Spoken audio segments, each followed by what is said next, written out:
we at 30 likes? Yeah. All right, listen, I was going to go in on you motherfuckers, but listen, I appreciate everyone who's tapping the like button.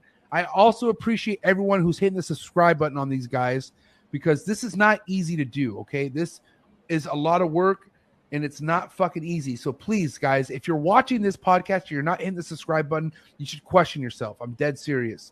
Hit the subscribe button for these two guys. That's all I got to say. Damn, I appreciate that.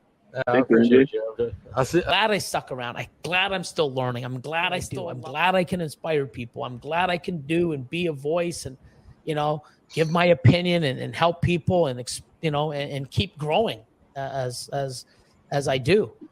And, it's awesome. It's awesome knowing that people can benefit from me and learn and it's such a great thing. Flexin', I be flexin' and finessing. Flexin', I be flexin' and finessing. I be flexin' and finessing, yeah. Flexin' and finessing, I be flexin' and finessing.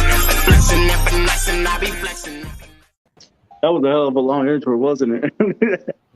Still nowhere as long as the other ones that are out there. Welcome to Sexin and Flexin Sunday Night Live. We got my co-host Levi. We got Shelby from DWR Exotics. She's a rescuer and also breeds ball pythons. Nikki, Mutation Station, also breeds ball pythons and boas, and has a green tree python for display only. Display only. I did.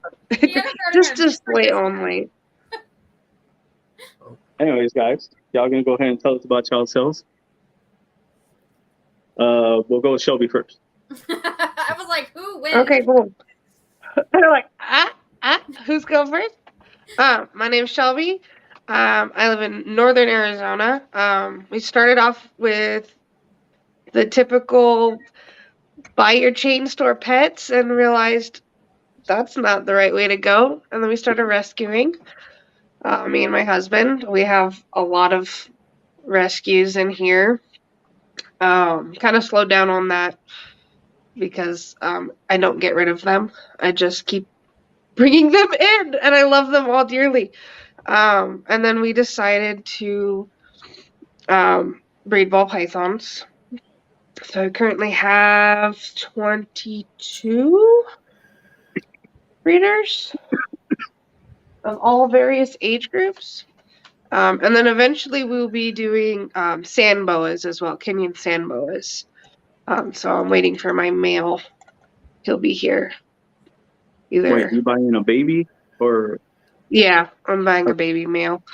I have a female already. I'll probably get an adult female later on. But we're going to get her a boyfriend and get them growing out because that's in our 5-year goal. But I do lots of education stuff with kids. I'm a teacher, so I teach a lot of elementary school kids about reptiles, that they're not scary, because they have the horrible label on them that everyone puts on them. So I try to teach the younger generations. And, that's me. Your turn, Nikki. Thanks, Shelby. How do you follow like that? Like, seriously, like she does it all, and it's great. I'm Nikki. I am one half of Mutation Station. We've been doing this for about 5 years. And the other madness behind the curtain is my husband, Jason. Where I'm also the mother of Lucy Landball Pythons. Kayla, that is my child. And we do ball pythons, and I just got into boas over the last couple years. So 2024, we'll start breeding boas. Yeah. Nice. Welcome to the boa game. Right? Much easier than the ball python game. I won't even lie. Is it really? Yeah. Their feeding response is there's no joke. They don't care. They don't care. There's no guess game. It's like, all right, game on. Let's eat. Yeah, I don't have issues with my BCIs about it. My girls don't give a shit what kind of day it is. I have a couple that are finicky, but I do like to feed the boas because they'll do it. So. What's up, Randy? He said, "Who are these kids?" Yeah. I don't know. I don't know. I don't know who you're talking about. I know what My cousin. I wish I was a kid. Wish. Go ahead, Levi, with your questions. Go ahead. Oh man, where do I even start? Fuck, this is gonna be fun. So first of all, shout out. Let me start out with a shout out to everybody in the comments. Y'all got it popping off already. Thank you to y'all. Show the guests some love. Make sure you like, follow, subscribe on both of their Instagrams. Eden will be here shortly to plug y'all's stuff. I guess let's start with as far as rescues go, like what? Oh man, it's such a rabbit hole. I'm gonna try not to go too deep. Oh no, you're good. You're good. How long have you been doing rescues, and how do you guys handle it? Like, what, do you guys hold on to them? Do you guys rehome them once they're rehabilitated? So when we first started out, I wanted to actually start a facility.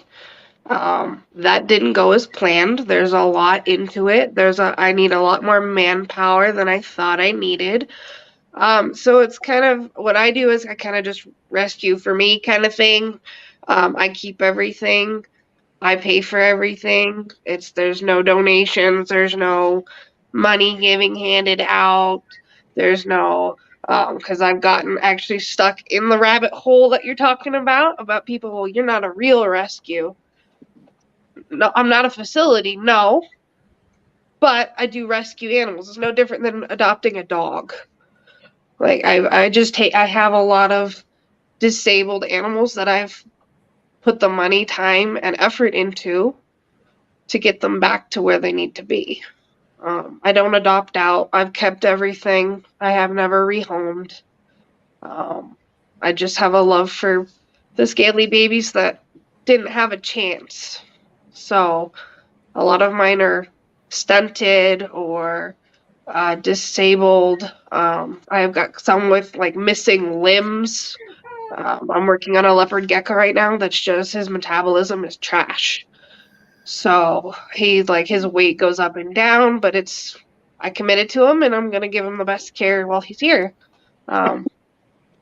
So I'm not a facility, I'm not an actual rescue, I'm not a license anything. I'm just a kind-hearted person who wanted to give these guys a chance that they didn't have through the chain pet stores.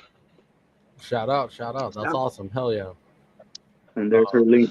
Yeah, there's my boy Eden plugging y'all. So if you don't rehome them, I mean, do you just collect them at that point, just keep them forever? And I keep them, yeah. So I've kind of dwindled down to unless it's an actual emergency, I really don't take in. I refer to other people or facilities that are near me. There's not much where I'm at. I'm kind of in the middle of nowhere in the mountains of Arizona. I'm not near the big cities at all. So if I need to like go anywhere, the main reptile vet is 2.5 hours away. So that's a commitment in itself to get the animals the care they need. Just to drive there and back is a 5-hour drive. So what city is that in? For what? The I'm about an hour and 45 minutes from Flag and about 2.5 hours from the Phoenix area. I'm in the middle of nowhere. I live in Arizona too, so I was just really curious of what vet that you guys were using. It depends on who can take them. Yeah, I have one vet near me. I'm near Prescott. I'm about 35 minutes from Prescott, Arizona. Okay. Further out. There's one vet that can take me for non-emergency things, but other than that, I gotta drive. Like there's nothing out here. So it's a chore in itself to get them the care they need. But that's just something I want to give them a chance. So because a lot of people don't care or don't believe in taking animals to vets, which is ridiculous. That's true. So, I promise controversy. Let me ask you a question here. Is it something that you would ever explore potentially learning how to like care for them yourselves without like doing like a major surgery? Yeah, well, I something like the there's remedies and stuff that I use that I've talked to people who've been breeding a long time or that have dealt with situations, but it's not like a permanent fix. It's a to keep them comfortable until they can get the medication they need because of how far everything is. But I'm not. Eventually, I'd like to become a licensed veterinarian for exotics. That's an overall goal. Oh, Nikki just disappeared. Oh Her Oh, phone. no. no, ran She'll come away. back on. But when it comes to stuff right now, I'm not licensed vet. I'm not gonna treat them with some random garbage, like I don't know. I know what I'm doing, but at the same time I don't. Does that make sense?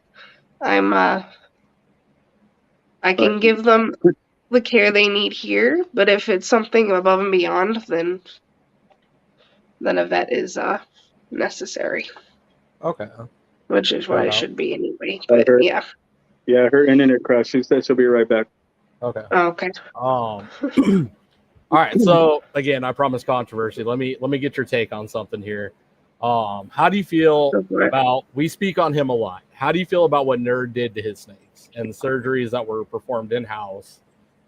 Coming from somebody that rescues animals, you work with them in the worst of the shape. You see the absolute shit that this community has to offer. So, Yeah.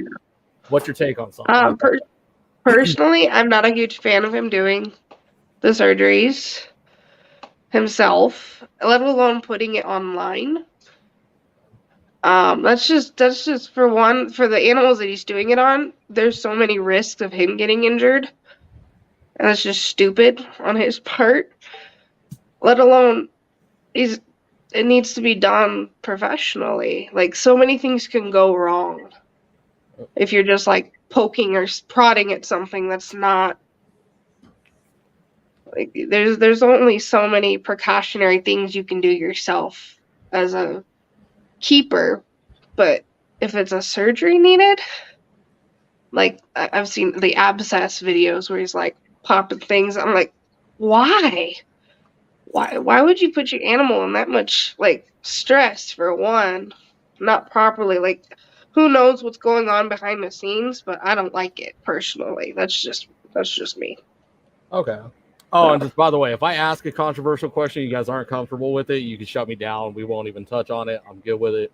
Oh no, I'm totally fine with that. I don't think there's anything that I don't have an opinion about that I want to voice it.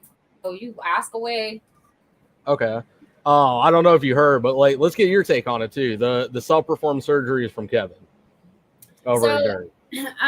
Coming into this, doing what I used to do before things transpired, being a veterinarian technician, you do have a lot of people come in and learn different procedures. My thing is when you start to do these procedures, it's better to have a vet there to overlook to make sure that it's done the proper way, or somebody that's trained. Like I understand there's educating the community, and then there's taking knowledge that for yourself and just exposing it. And somebody can do something wrong and you can injure an animal or hurt yourself and you don't know. So doing the procedures, fine. If that's what you choose to do, then do it. But putting them online, teaching people that are coming into this hobby or business that they want to get into, it doesn't help because you're now showing off something that somebody might not have the same right way of doing it.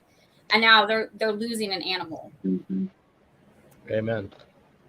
I respect both y'all's views on that. That was awesome. All right. So get away from the controversy here. You guys both breed ball pythons. Nikki, I'll open with you on this one. Okay. What do you got cooking? What are you working with? Oh my goodness. Where do you want me to start? This has been kind of a really epic year for us. And we've kind of like touched base on a lot of things. And we're still going. Like my season isn't done. I actually have 4 more females to drop eggs for this season. And I'm starting to see a couple other ones that we're pairing that are probably going to go over into the next year. So I think we love lace. Lace is a big gene that we have in the house. We do a ton with Ghost. I've got some awesome clown pairings. And we're heavy into the paint Sentinel stuff. Oh, hold on. Time out. Classic Levi timeout. Hold on. Timeout. We got to call timeout on that one. Hold on. We're going down a damn rabbit hole real quick. Oh, here we go. You just brought up, okay, so this is a project. Why? So this is a project that was close to my heart. So I was into ball pythons. I got out. I'm not even going to touch on this, but I had that project in my collection. Where, who, what, when, where, why? Why did you choose it? Who got you into it? And where are you guys going to take it? Because there's not a lot of people working with it, and it's fucking heat. This is another, when this gene came out, and it was first out, my husband found it for dirt cheap. And my male right now is just a banana visual paint. So we started there. He's done this with lace, and he's also done this with paint. So we've gotten in way before like the curveball of everybody knowing that it's something really good to work with. So we got Minion in, and he has already produced OD het paints. Love what it's doing. Have a couple of curveballs that are being bred as of we speak. I think the one, and it's an awesome gene, and I'm excited that JKR went ahead and he said something about it because it does have a very big contrast with a lot of these genes. I will let it out of the bag right now. We weren't going to let this one out, but I have a Wookiee yellow belly that I'm getting ready to stick the paint to. Oh shit! Y'all heard it here first. You guys have heard it here first. You guys will see her in action probably next season. I've brought in a lot of really good codon females that we're putting in with this, so we're gonna take it to the next. Oh no!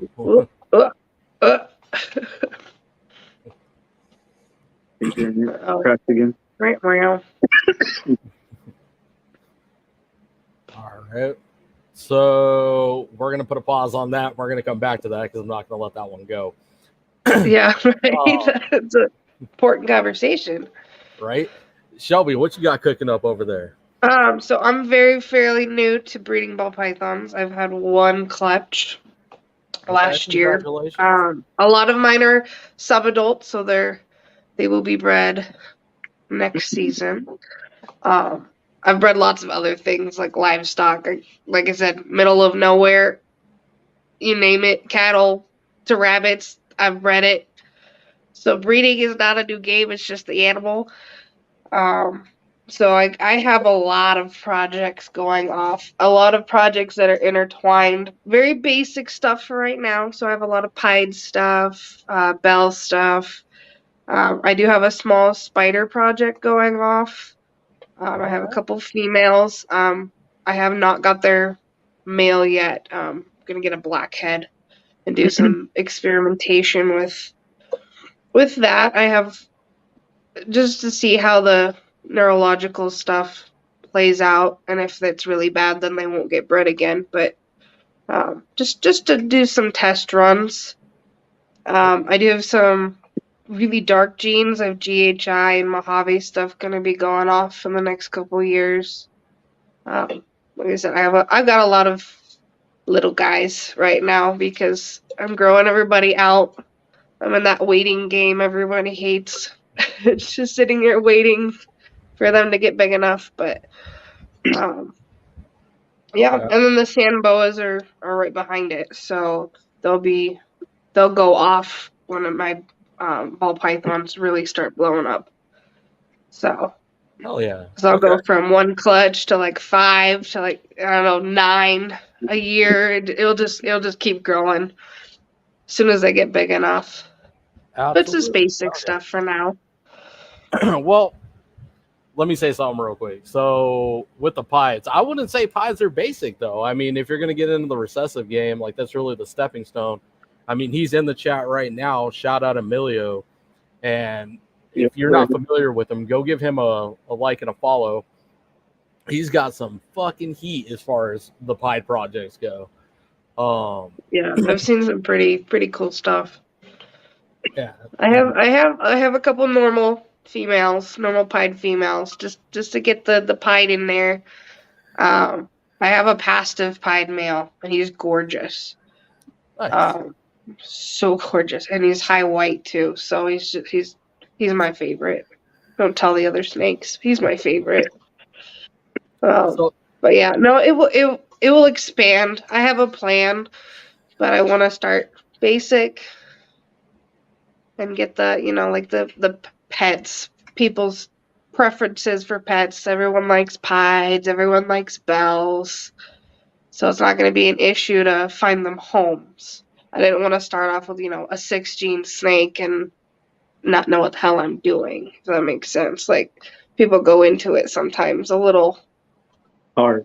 too much at times. They're just like, oh, this is really cool, and spend a lot of money on these 6 genes, whatever, high genetic snake, because it's pretty, and then spend thousands of dollars on it and then not realize how the genetics work and how everything does, because it's, you gotta research. It's not I put a snake together, oh, you got babies, wow. No, it's this whole plan process, genetic wise. I've always loved the genetic stuff, putting different genetics together with other animals. I raised rabbits for years.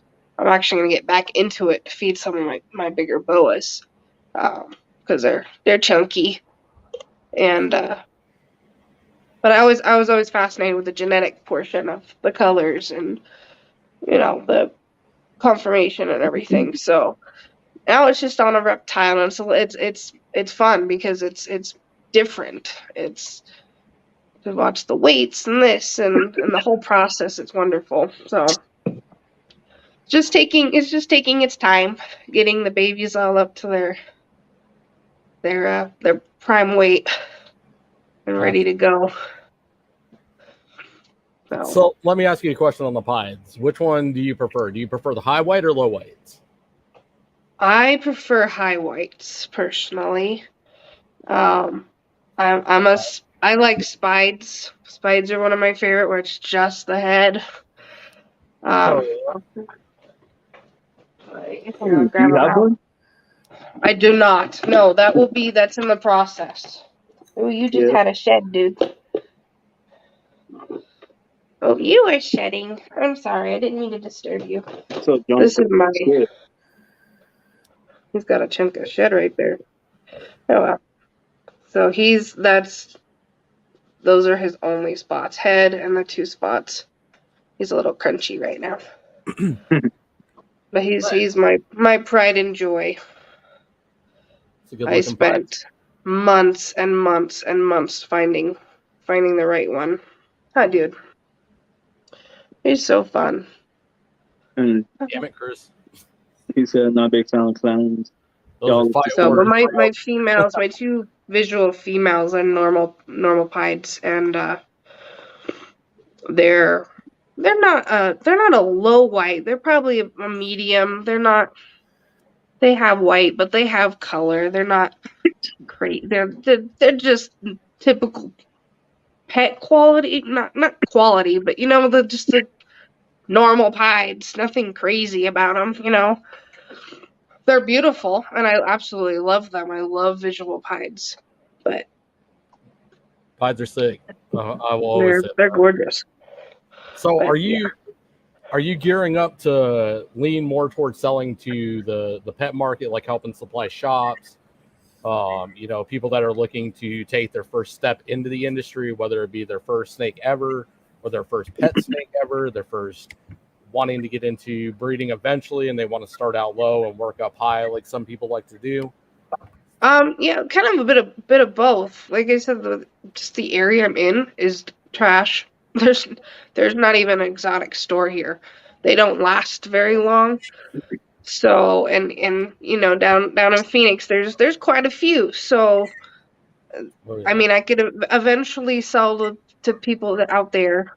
I can travel, but starting off, I'd like to do just people's first pets or they want to add a pet to their stuff. Because it's nothing, I'm not doing anything crazy to start off with, honestly. It's not like, unless somebody wants a lower genetic thing, you know, like a normal to put back in their head something. You know how the breeders get into it, where they have high genetic snakes and they want to add like normals back in and get those individual genes back out of that snake, because that's always a thing that goes off with people.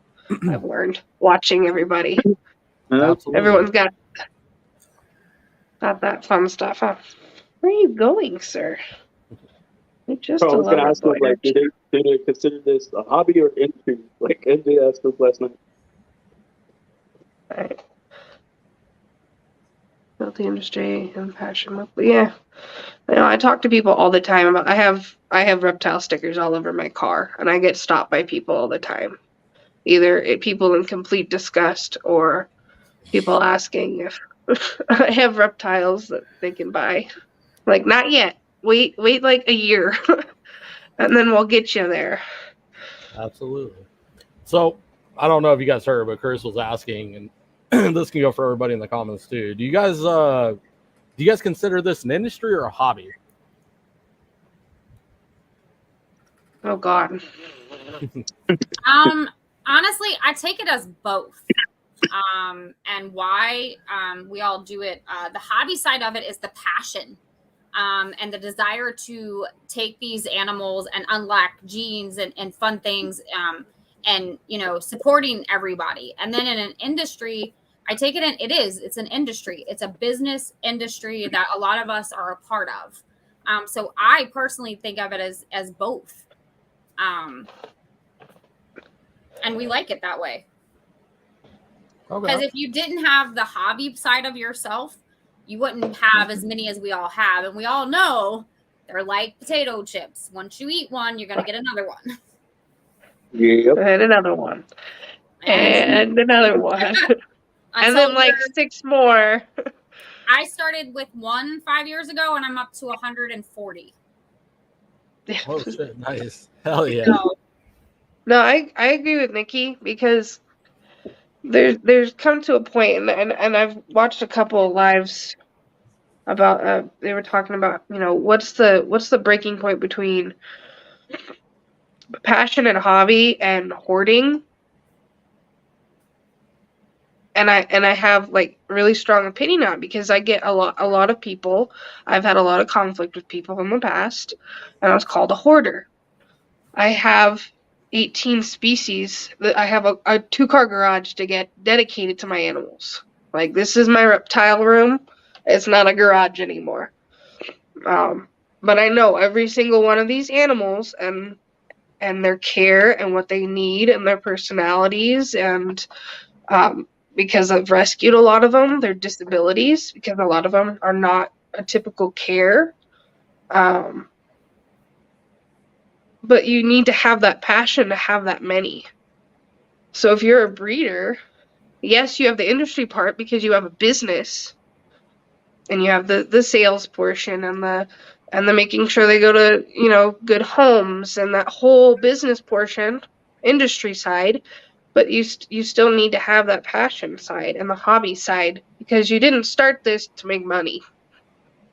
You don't go into this going, I'm going to make this much and not have to work. I'm just going to sit at home and play with my snakes all day.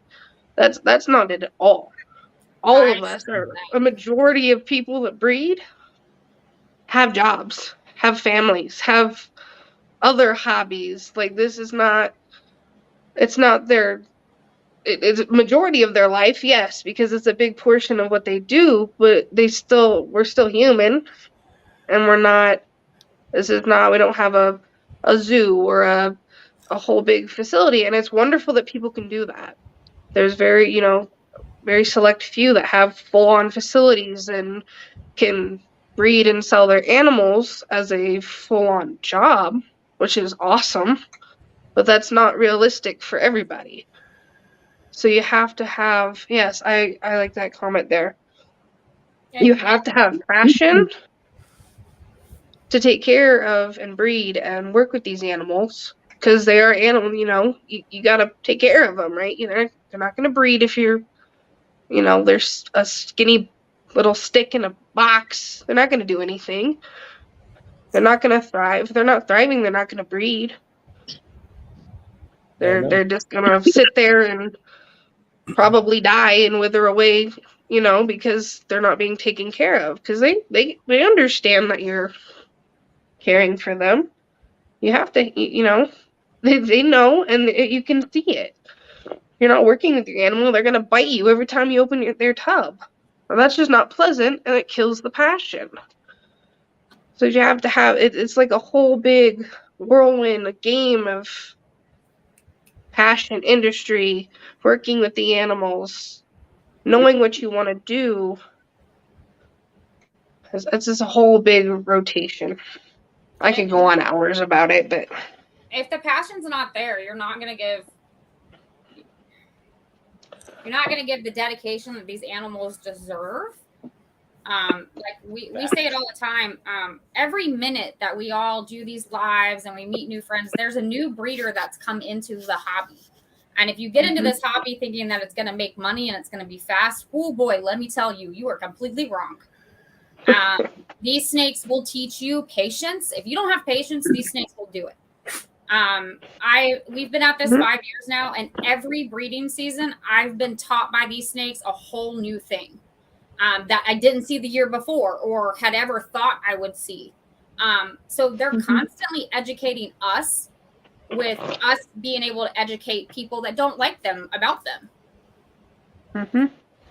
Absolutely. I think a lot of us spend a lot of time fighting that uphill battle.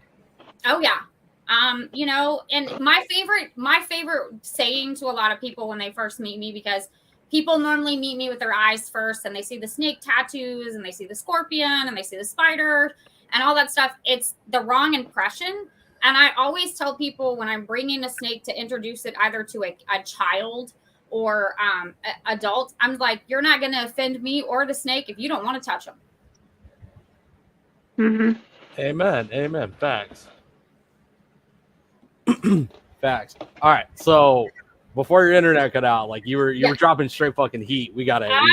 Okay. So we'll go back to the paint game. I've got a lot of heat in here. I've got a lot of stuff that it could be out there that we don't know about, because in the inner workings of the people that are in paint, a lot of people are keeping it close to the chest of what you're starting to see. So you're starting to see a couple people drop some out there.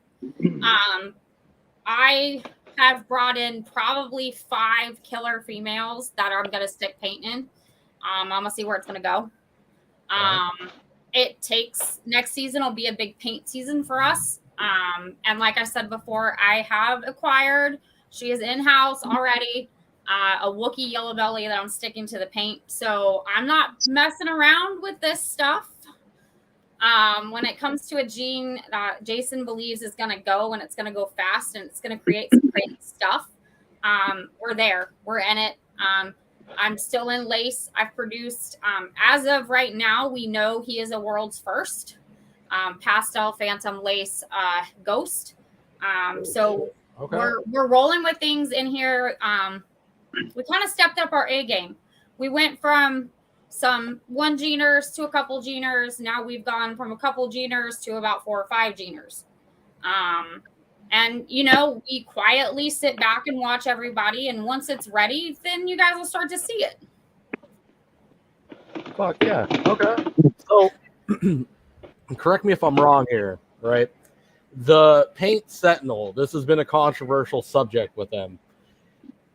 Did it go back to being labeled a recessive, or did it stick with the label of the co-dominant? Because when I got into it, it was on the verge of splitting. They labeled it co-dominant the last time I saw it, and then I think it went back, didn't it?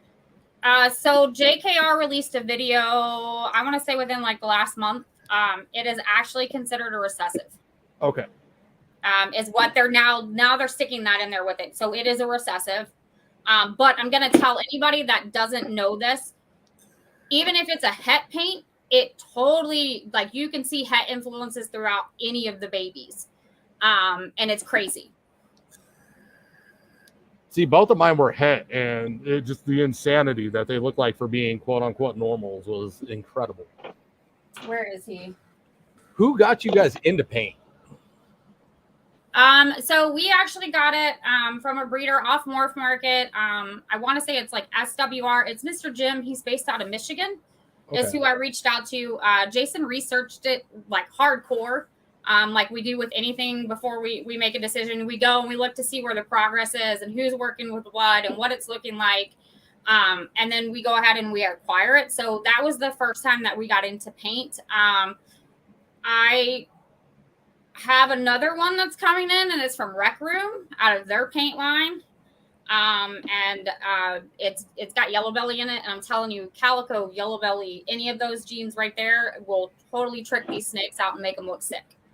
That's awesome. Hell yeah. So Oof da, falling off the chair. so Sorry. if you want to be on that list when it starts dropping, just let me know, Levi. I'll put you on that list. You know, I might fuck around. It's crazy. What it's kind of crazy. I mean, if there was one project I'd really get back into that I could get my hands on, it'd probably be the paint project. That genetic to me, it still sticks out. We produced this one, so he is an orange dream, banana het paint, and I'm telling you, like, just look at what it does. It's nuts. Wow. Okay. So, That's gorgeous. Super gorgeous. yeah, and I gotta get banana in my stuff. and what's crazy is this is our first season producing a banana. And when these babies, like, we got them out of the egg, we're like, oh my God, what's banana? What's OD? And like, we started watching it, but the paint influenced it so crazy that you're like, okay, this is OD banana. This is just banana. Like, you could just see it.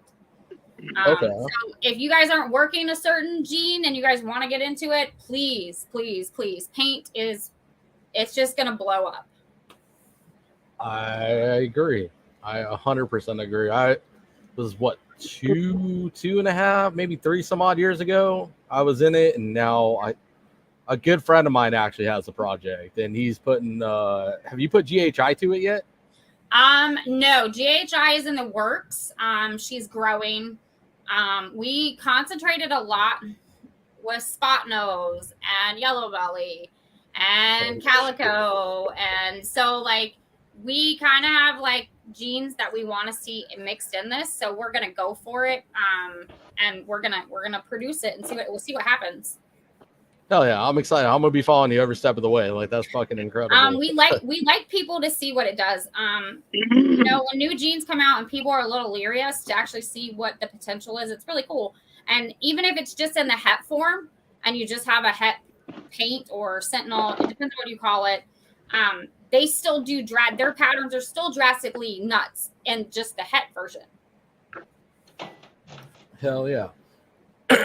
So let me ask you this real quick, because you brought up lace a handful of times. Why did you guys go with lace instead of Desert Ghost? Actually, so that's a really good question. We're in lace, and our 12-year-old daughter is an enhancer. So we have Desert Ghost floating in the house. Okay. We chose lace because, again, the distortion of the patterns. Let's see.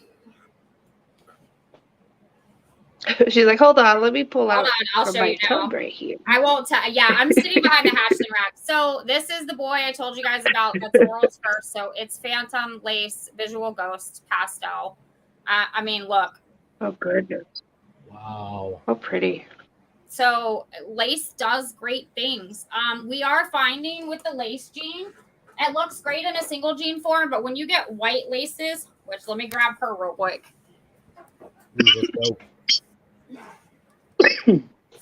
And we joke, this is poor man's Desert Ghost. You get stuff like this. Oh, wow. See, I'd argue that would give any Desert Ghost a run for its money any day of the week. It will. And what's crazy is the genes that are in her is just pastel and granite. So that's all you're working with, and you get something like this.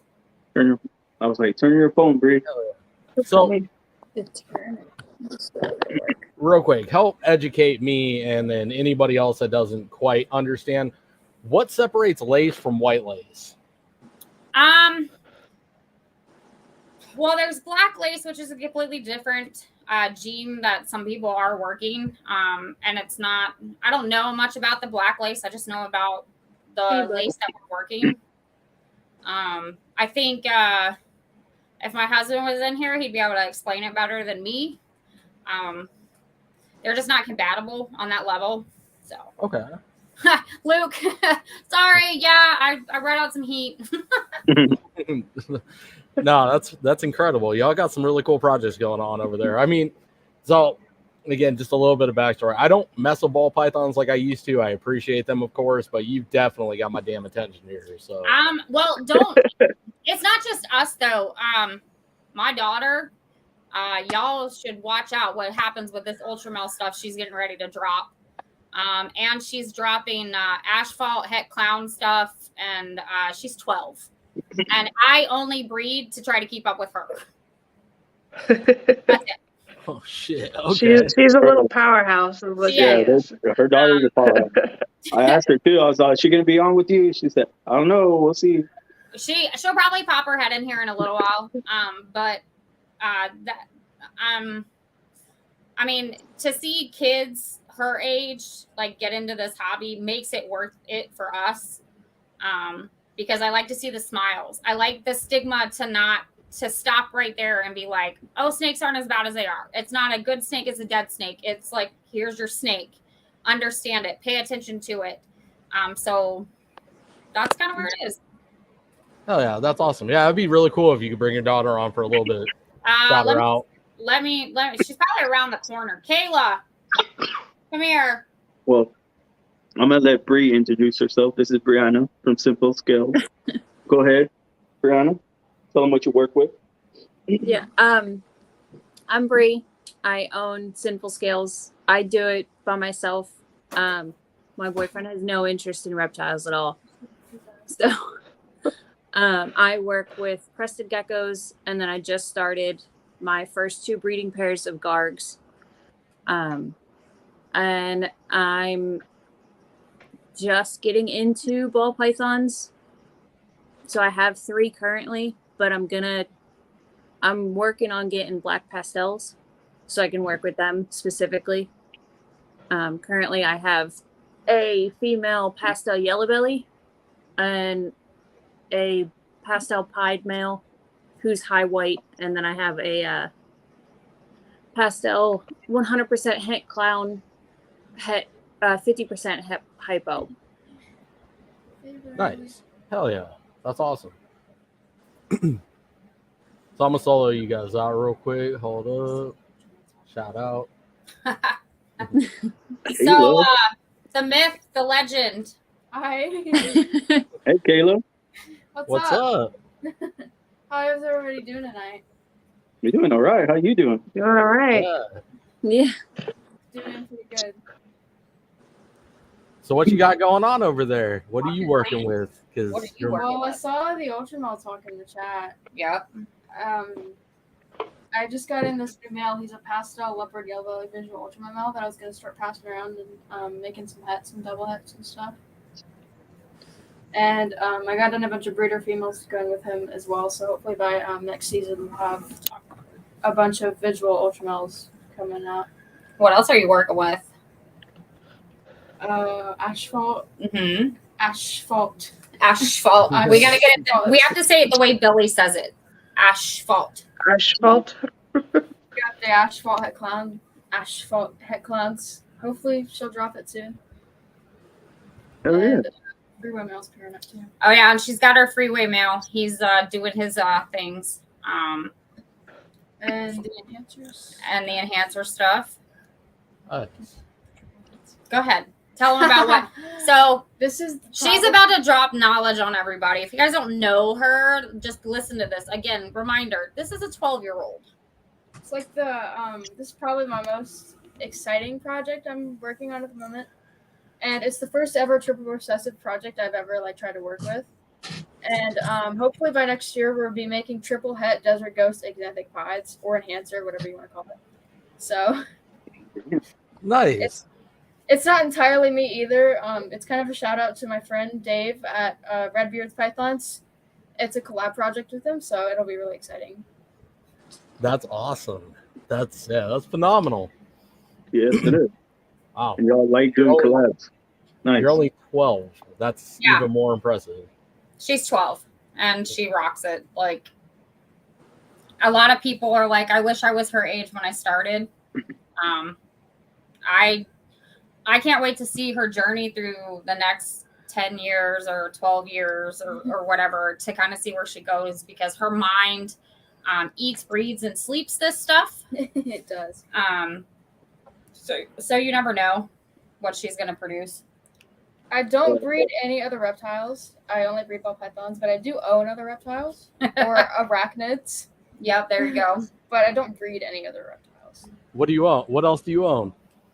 I own tarantulas. I have 2 leopard geckos, and that's all that I own personally. Yeah. Nice. What of your parents do you work with as far as just like handling and dealing with outside of the breeding and, you know, your own pets? What? Do you work with the green tree python? I don't really work with him, but we do have him. So he's living art. He's living. We kind of let him decide if he wants to come out and hang out. And if he does, he does. And if he doesn't, he just kind of stays in his enclosure.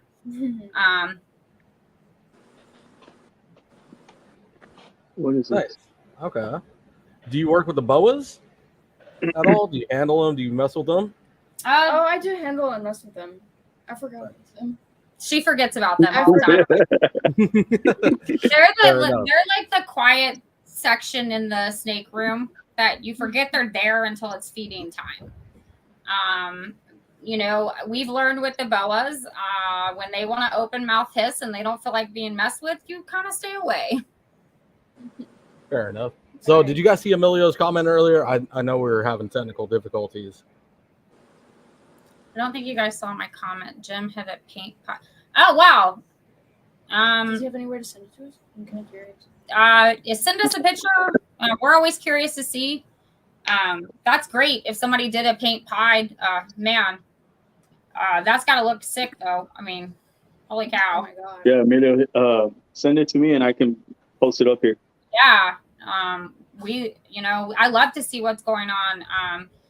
Paint people have been kind of quiet with it, and slowly but surely kind of trickling out there. So we're getting a chance to see it in a lot of stuff. I've seen it with bongo. I've seen it with black pastel and leopard. It's crazy. That's awesome. Well, hold on. Let me get you guys solo back out for a second here. So shout out Lucy. It's impressive what you're doing here. Welcome to the big shows.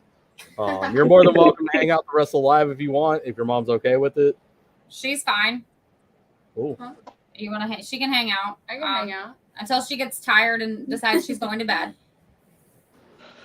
Oh, I'm already there. Jeez. Right? I was like, let me drink some caffeine real quick. Yeah, I'm drinking Mountain Dew. What are you doing? There's no amount of caffeine that can keep me awake. She's got one more that she totally forgot to mention. I forgot to mention the project. Sorry. It was my Ultramile Highway project. She's doing Ultramile Highway. I've got my black pastel gravel female that's going to go to my pastel leopard yellow belly Ultramile male. So hopefully we hit leopard highway head Ultramils. All right. Y'all heard it here first. If you don't follow Lucy, go follow her. I mean, seriously. That is our future right there. That is incredible. She's killing it, for real. So yeah, that's awesome. Been following her since I met her. Actually, I think everybody's kind of followed her, and everybody's gotten a chance to see her grow over like seasons. Like photography's grown. I won't lie, all the photos that you see on our page, sometimes they're by me, but most of the really pretty nice ones, they're done by her and edited by her. Because she just has a way with the camera these days. Yeah, they're more go like, for it. Tech. All right. Shout out. That's just incredible. Bree, welcome in again. Thank you. So you mentioned you got some black pastels coming in that you specifically wanted to work with. Where are you going with that? What's your plan? I want this super form. I want super black pastels, and then I want to put them in for panda pieds.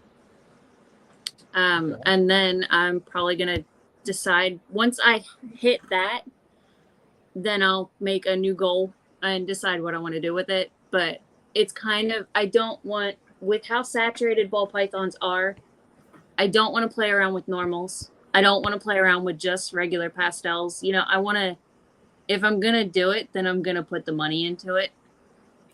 And with, especially with my cresteds, I don't want to take away from that by getting a whole other, I have a whole room of cresteds and gargs. So I don't want to do a whole other room of just ball pythons. I'm also trying to get my hands on some rosy boas, and then I've been talking about Solomon Island boas to kind of mess around with, and I really, really like those two. So I can't have like giant boa constrictors or anything like that in the house. There's not enough space. So it's like I love the smaller species though, so I want to see if I can work with them too. But I want to try and get the black pastels going first. Okay, that's awesome. Hell yeah! So you touched on one of my like heartfelt snakes. I mean, it's local to me too. So with the rosy boas, what other than the size, what gets you going about them and the Solomon Islands? They're beautiful. I love the colors and the morphs and just their personalities. The care isn't super different from ball pythons from what I've seen. I'm still, because I don't have them currently and I don't intend on getting them for a little bit, I'm not like hardcore. I have kind of went over a couple different articles. I've talked to a couple different people and stuff like that about their care and everything like that. And it doesn't seem super off from ball pythons, which I'm already used to. So I was like, all right, I can do that. And it's similar size. It's not like I'm going to have a 15-foot snake in the house and that I got to handle alone because nobody else wants to touch the snakes. And Smart. I just love like the shape of them, their morphs, their colorations, all that stuff. They look awesome. That is awesome. So the one big difference between the rosy and the ball python is going to be your humidity levels and the substrate that you keep them on. Yeah, I did notice that. Gradients. But outside of that, size, they are closely related to the anaconda. So as far as like handling goes, you have to like be cautious. They are food motivated animals, but you know, I don't think there's a snake in my collection that's not food motivated at this point. That's awesome though. Shout out, like that's incredible. I'll be watching to see what you do with the rosies.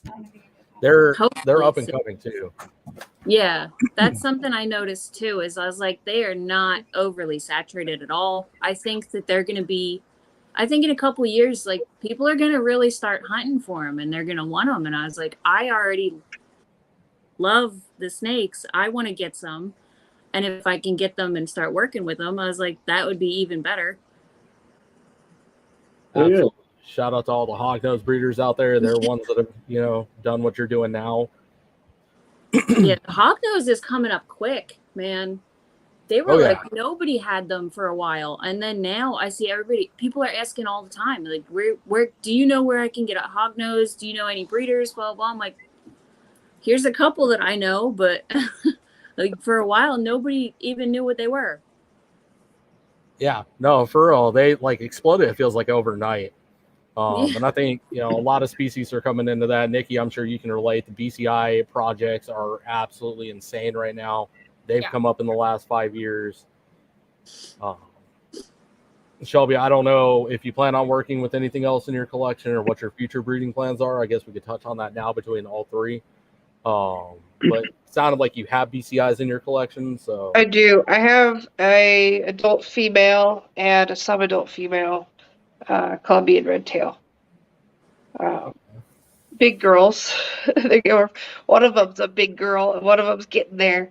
But even then, I've had them for a couple years now, and even finding them was difficult. One of them was a rehoming, and the other one was they just couldn't take care of her anymore. So it was both. They technically both were rehoming, but I might get a male for them just to test the waters if I like it or not. If not, that's okay.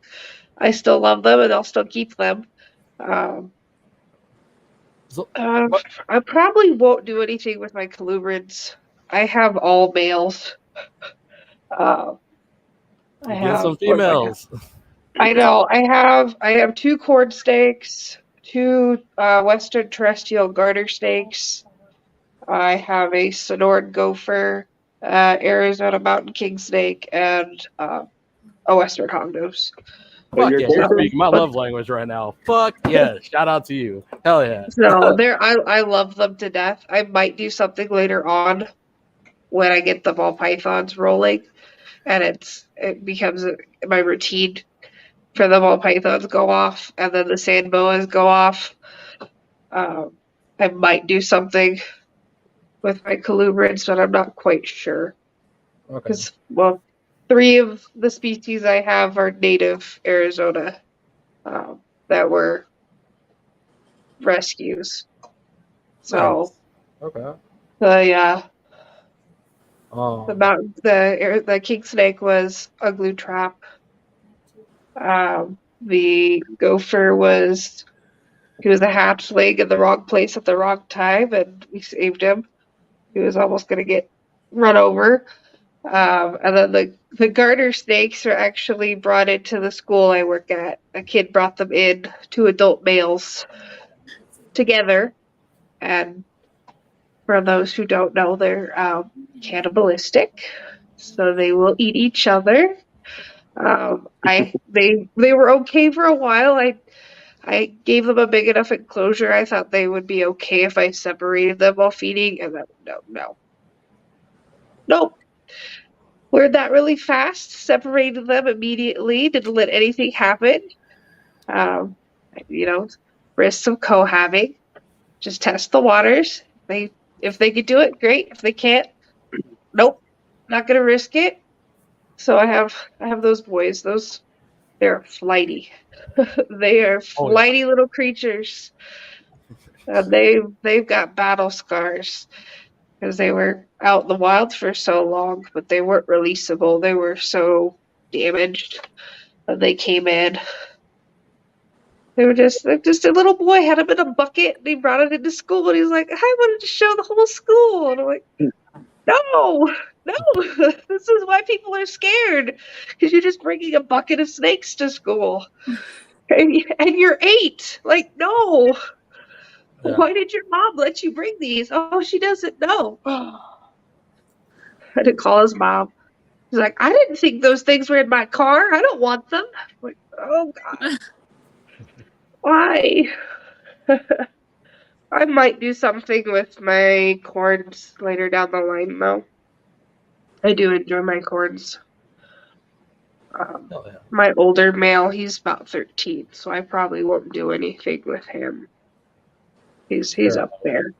He's a troublemaker anyway, but I do have what is he? Charcoal? Something? I don't know what he is. He's kind of a butt. Fair enough. He's got like that borderline of 2 different colorations. We're like, well, okay, here you are. You're here. It doesn't really matter what color you are. You're loved. So here you are. After the live, if you want to send me a picture, I could try to help ID it. If not, I can. Yeah, that'd be awesome. Okay. So let me correct myself here. Sorry, this is for you and Nikki. I apologize. I said BCI, and I haven't even seen the damn things. So you had said Colombian red tail.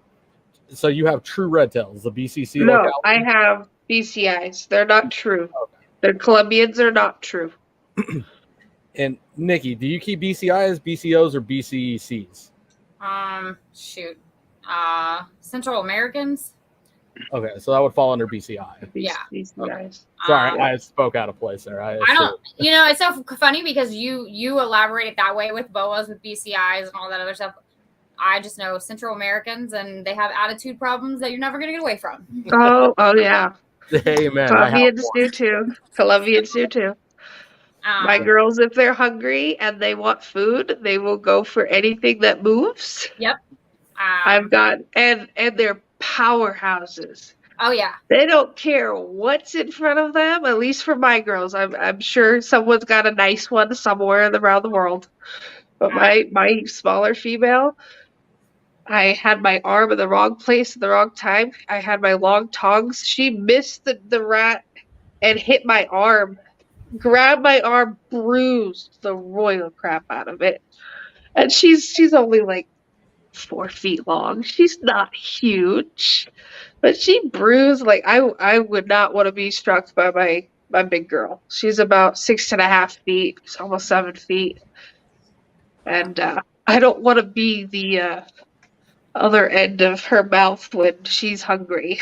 she hits that rat like it's a train and a friggin' no brakes. I don't know. There's no way to describe it. She's blam. And I just hope to heaven she hits the rat, not like misses and hits her enclosure in my arm. That just sounds miserable. It's awful.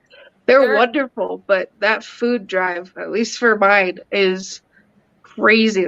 There's no day they're not going to eat. They could be in full blue, not give it 2 poops, and just eat that rat. They don't care at all.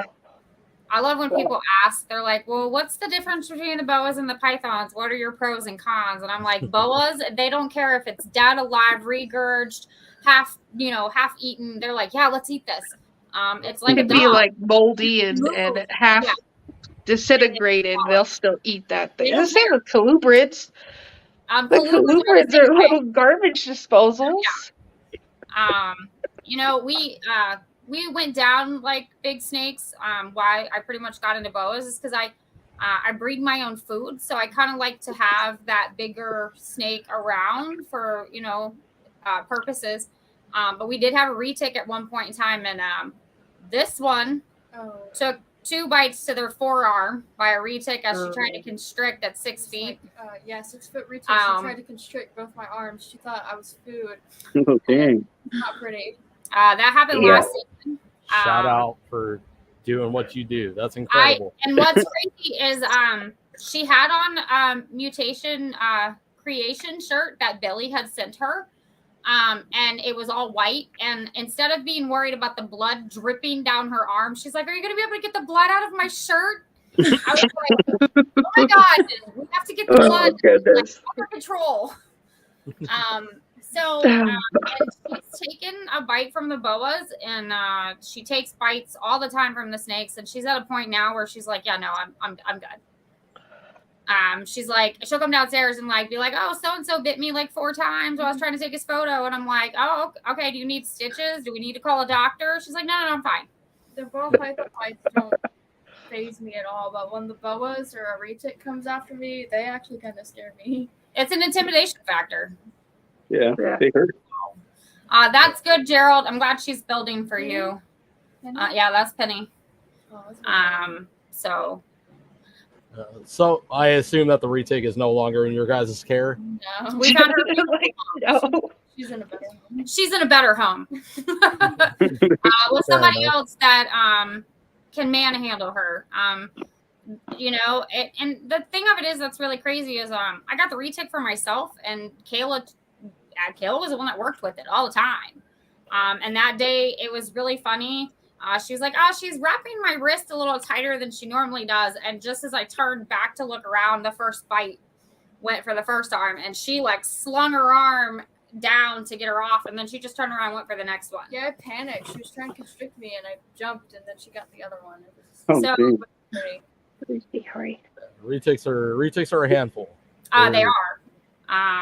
Especially when you try to rescue one that probably hasn't had the maturity and the training like some of these that you see. And again, gaining the knowledge before you jump into one of these animals is like a key thing because each one of them's different. And I will say this, retics are like raptors. You miss one step in your routine and they know it. They're extremely smart. Oh yeah, same with I got a Colombian gold tegu. Same thing. Oh yeah. Same thing. You look at him wrong, you breathe wrong, you do the wrong step, he will come out of his cave and he will mess you up. I was gonna say a bad word. He will mess you up. Shelby, he is mean. Heard it. Oh, probably, but she probably heard it. he will bleep you up, okay? He'll take a chunk out of your arm, and he's only like, I don't know, 3 feet long. He don't give two poops about what you want to do that day. You didn't touch his bowl right? You screwed. you are screwed. Y'all can miss me. We have a love-hate relationship. I only feed him at certain times when he's not awake. And I have like long grabby tong things to grab his food so I don't have to like reach my whole body in there. Yes. Like I have a whole routine with that one. He was a rescue though, and no one worked with him for the first year of his life. But that's not his fault. I'm not gonna, I'd rather keep him and have a routine myself, knowing what I can do with him and what I could not do with him, than have some inexperienced moron take him in and hurt him in the process because they think that he's attacking them. He's not attacking anybody. He's defending his territory. That's what he's doing. He's defensive, not aggressive. So we have a whole routine, but I get that. But I will not take an animal I can't handle by myself for that reason. I won't do a retic for that reason. I can have one. No problem. I have room for one. If I really wanted to build something, I have room for it. But I know my limitations. I know if that animal is full grown, I'm not going to be able to handle it by myself. Then I'm not. I know my limitations. My BCIs are as big as I'm going to get. Because I can handle them by myself. I prefer not to. I prefer to have a spotter with me, just in case. Internet's so My much. bird girl decides to grab my arm and wrap me, just in case. But I can handle her by myself if need be. Respect. I mean, she sounds tough. I just have a bougie bearded dragon who thinks that he's like the king of everything. Oh my goodness. So that's about as far as lizard wise we go. And then a cresty and a gargoyle who they're just the unknown children. You'll see them when you see them. You only see them at night. You only see them at night when it's feeding time. Then you'll see them. Right? Only come out for food. That's it. That's how my Cresty is. He's like, wait, I have a Cresty? Yeah. Oh, yeah. There he is. He's out today. He wants his food. Yep. So This speaking little of one Cresties, she's a little princess, though. She's like, excuse me, can you let me out? I know you're there. She just look like she's like half upside down and she doesn't care. She's like, No. my mom's holding me. That's all that matters. That's a sample. Yes, she wanted to shit. She's like, I don't care. Rub my belly. Feed me, human. Pretty. Slave. Okay, go ahead. so Levi? Bree, what you got cooking up over there? Speaking of Cresties and gargoyles, A lot. I love it. She's like, I'm not gonna hold anything back. A lot. Right? I She's got not a about lot to of say stuff going on. a lot. There's Dalmatians, super Dalmatians, red stripe gargoyles.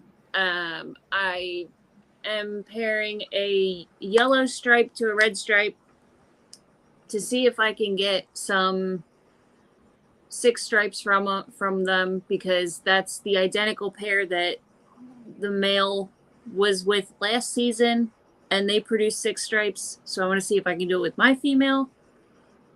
I have a black and white that I'm pairing to a red stripe just to see what I can get from the lineage and the genetics. I have quad striped cresteds, regular pinstripes, extreme harlequins, pattern dowels, regular red and dark based. I really just, the only thing is I don't work with yellows unless they have spots. Why is that? I don't like it. Okay. I don't. It looks like because like if I can't work it into like a pattern Dalmatian project with the spots, or it's just a yellow dowel or super dowel, it just looks like mustard with legs to me. I don't really like it. That doesn't sound pretty at all. No. I just imagine just a squirt of mustard on the counter with legs. Right. All I could see is a little mustard stain just wobbling. Yeah, the the French onion thing like rolling on through. And like I respect the people that really like them and are like they only want clean yellow cresteds, and I'm like that's great because I don't have any, but somebody else will. I don't. I'll let you know who else has them, but I don't. I'm not doing that. I don't want a bunch of mustard. Sorry, I don't breed mustard stains. No, I don't breed those. So, out of all your projects you got going, what are you most excited about? I have 2 XXX Pangea line that are unrelated, and I want to see what they'll produce together after what I just saw my female XXX produce this season with an extreme harlequin. I showed 2 people the babies that they produced all season for me, and that's it. I've held everything back, and I haven't even pictured them to show like Instagram or anything. Okay. So you can show like my big secret.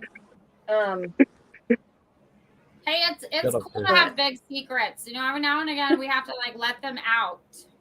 I know. I'm waiting for him to get a little bit bigger. I was gonna wait. I was like, I've already waited this long, so maybe I should just wait until they're like 10, 15 grams and then picture them all and show them. I like that idea. I feel that. I know I'll get yelled at by a couple people and be like, "Why didn't you show us this?" But because you're on Sexin and Flexin, everybody reveals their secrets. Even freaking MJ did. I know we got Billy to do it. We got MJ to do it. They just do it. Nikki already did it. She let the cat out the bag. Well, have I showed you? I don't know if she'll be fired up, but my one Valindra, she's the extreme, and I told like my boyfriend, he already knows we're never selling her. I was like, she will stay here until she passes because she's gray all the time. And I was like, you don't see that often for a crested. Like she's always super gray, and when she fires up, she just gets like these slight black down, like saddle down, and it looks awesome. Hold on, let me bring her. This is exciting, guys. Yeah. Ooh, I need to pull a secret out my butt now. Damn it, Chris. What are you doing? So like let the co-host do the job. Oh, how pretty. That's really it. She is. Those little dark gray stripes, they turn black, but that's like it. Her base doesn't really change that much. Other than getting a smidge more gray. That's pretty. That's super cool. Okay, now I see the appeal.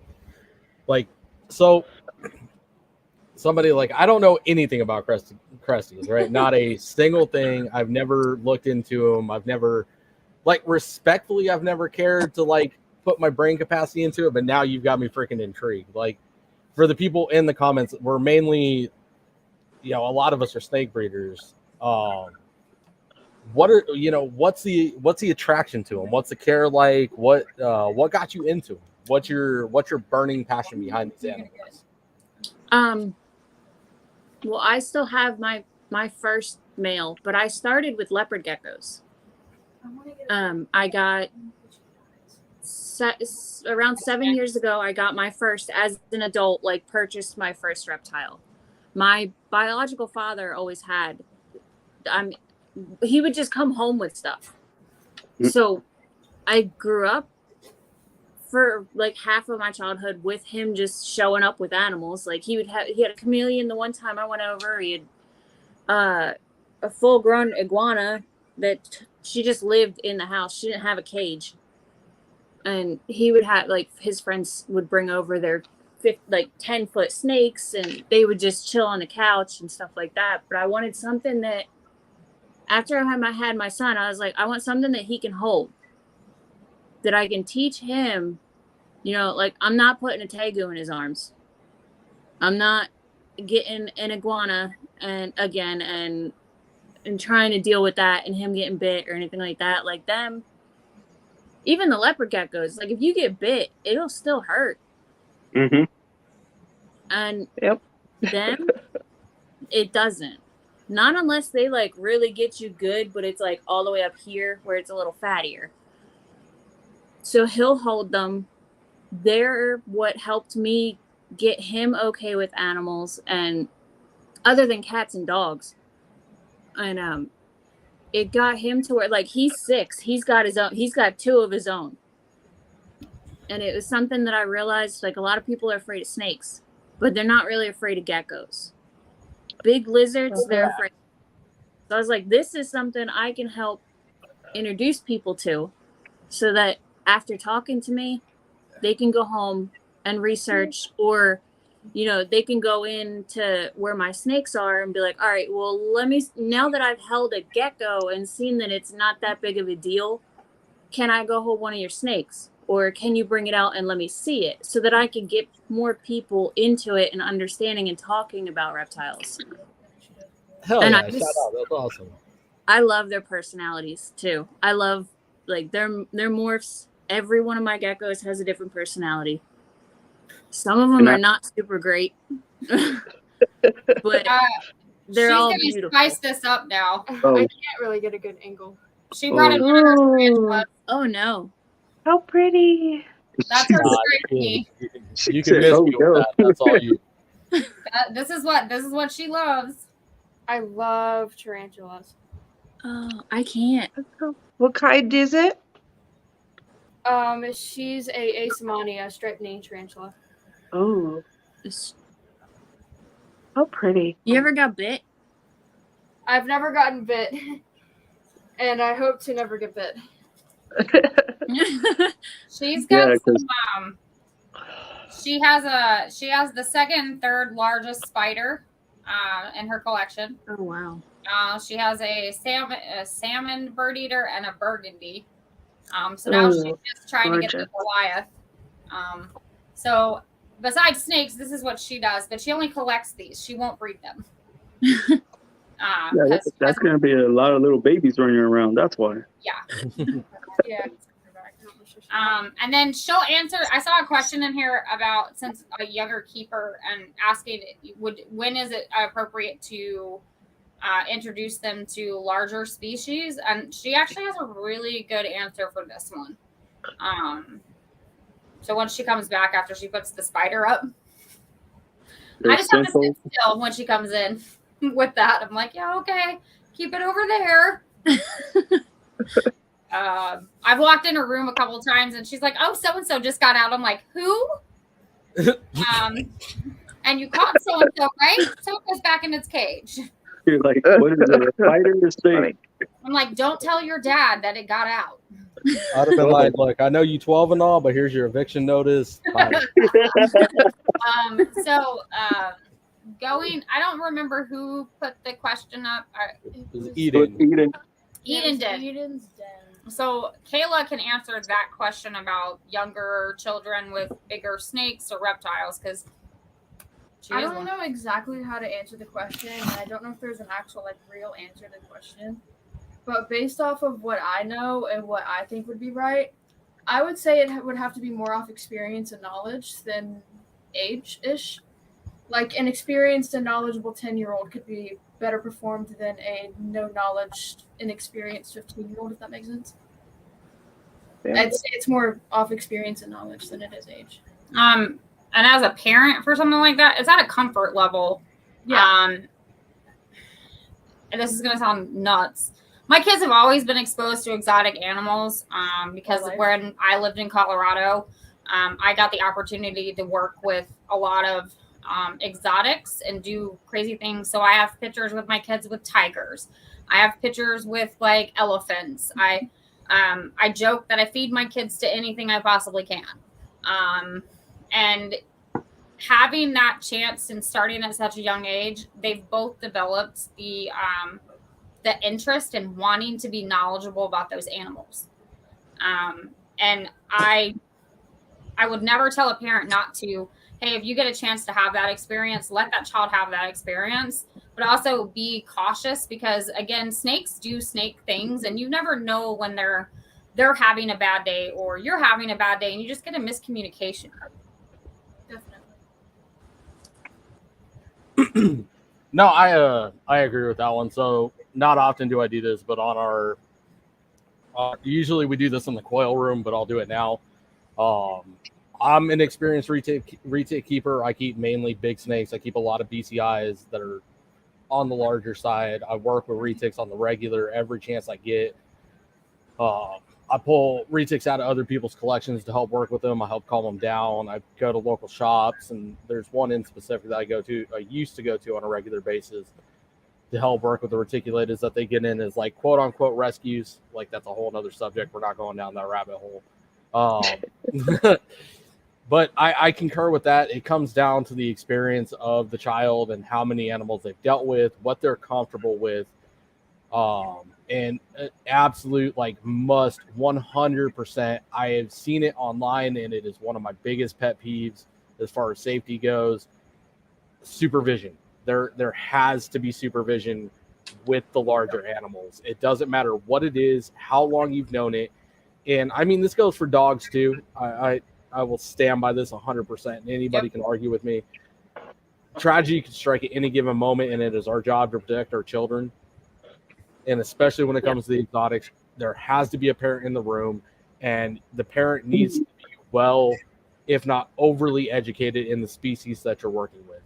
And when it comes to retakes, when it comes to berms, when it comes to the rocks, all the super heavy bodied species, it's a matter of a split second that it can go from life to absolute tragedy of any sort. And you don't want to traumatize that child into keeping animals in the future.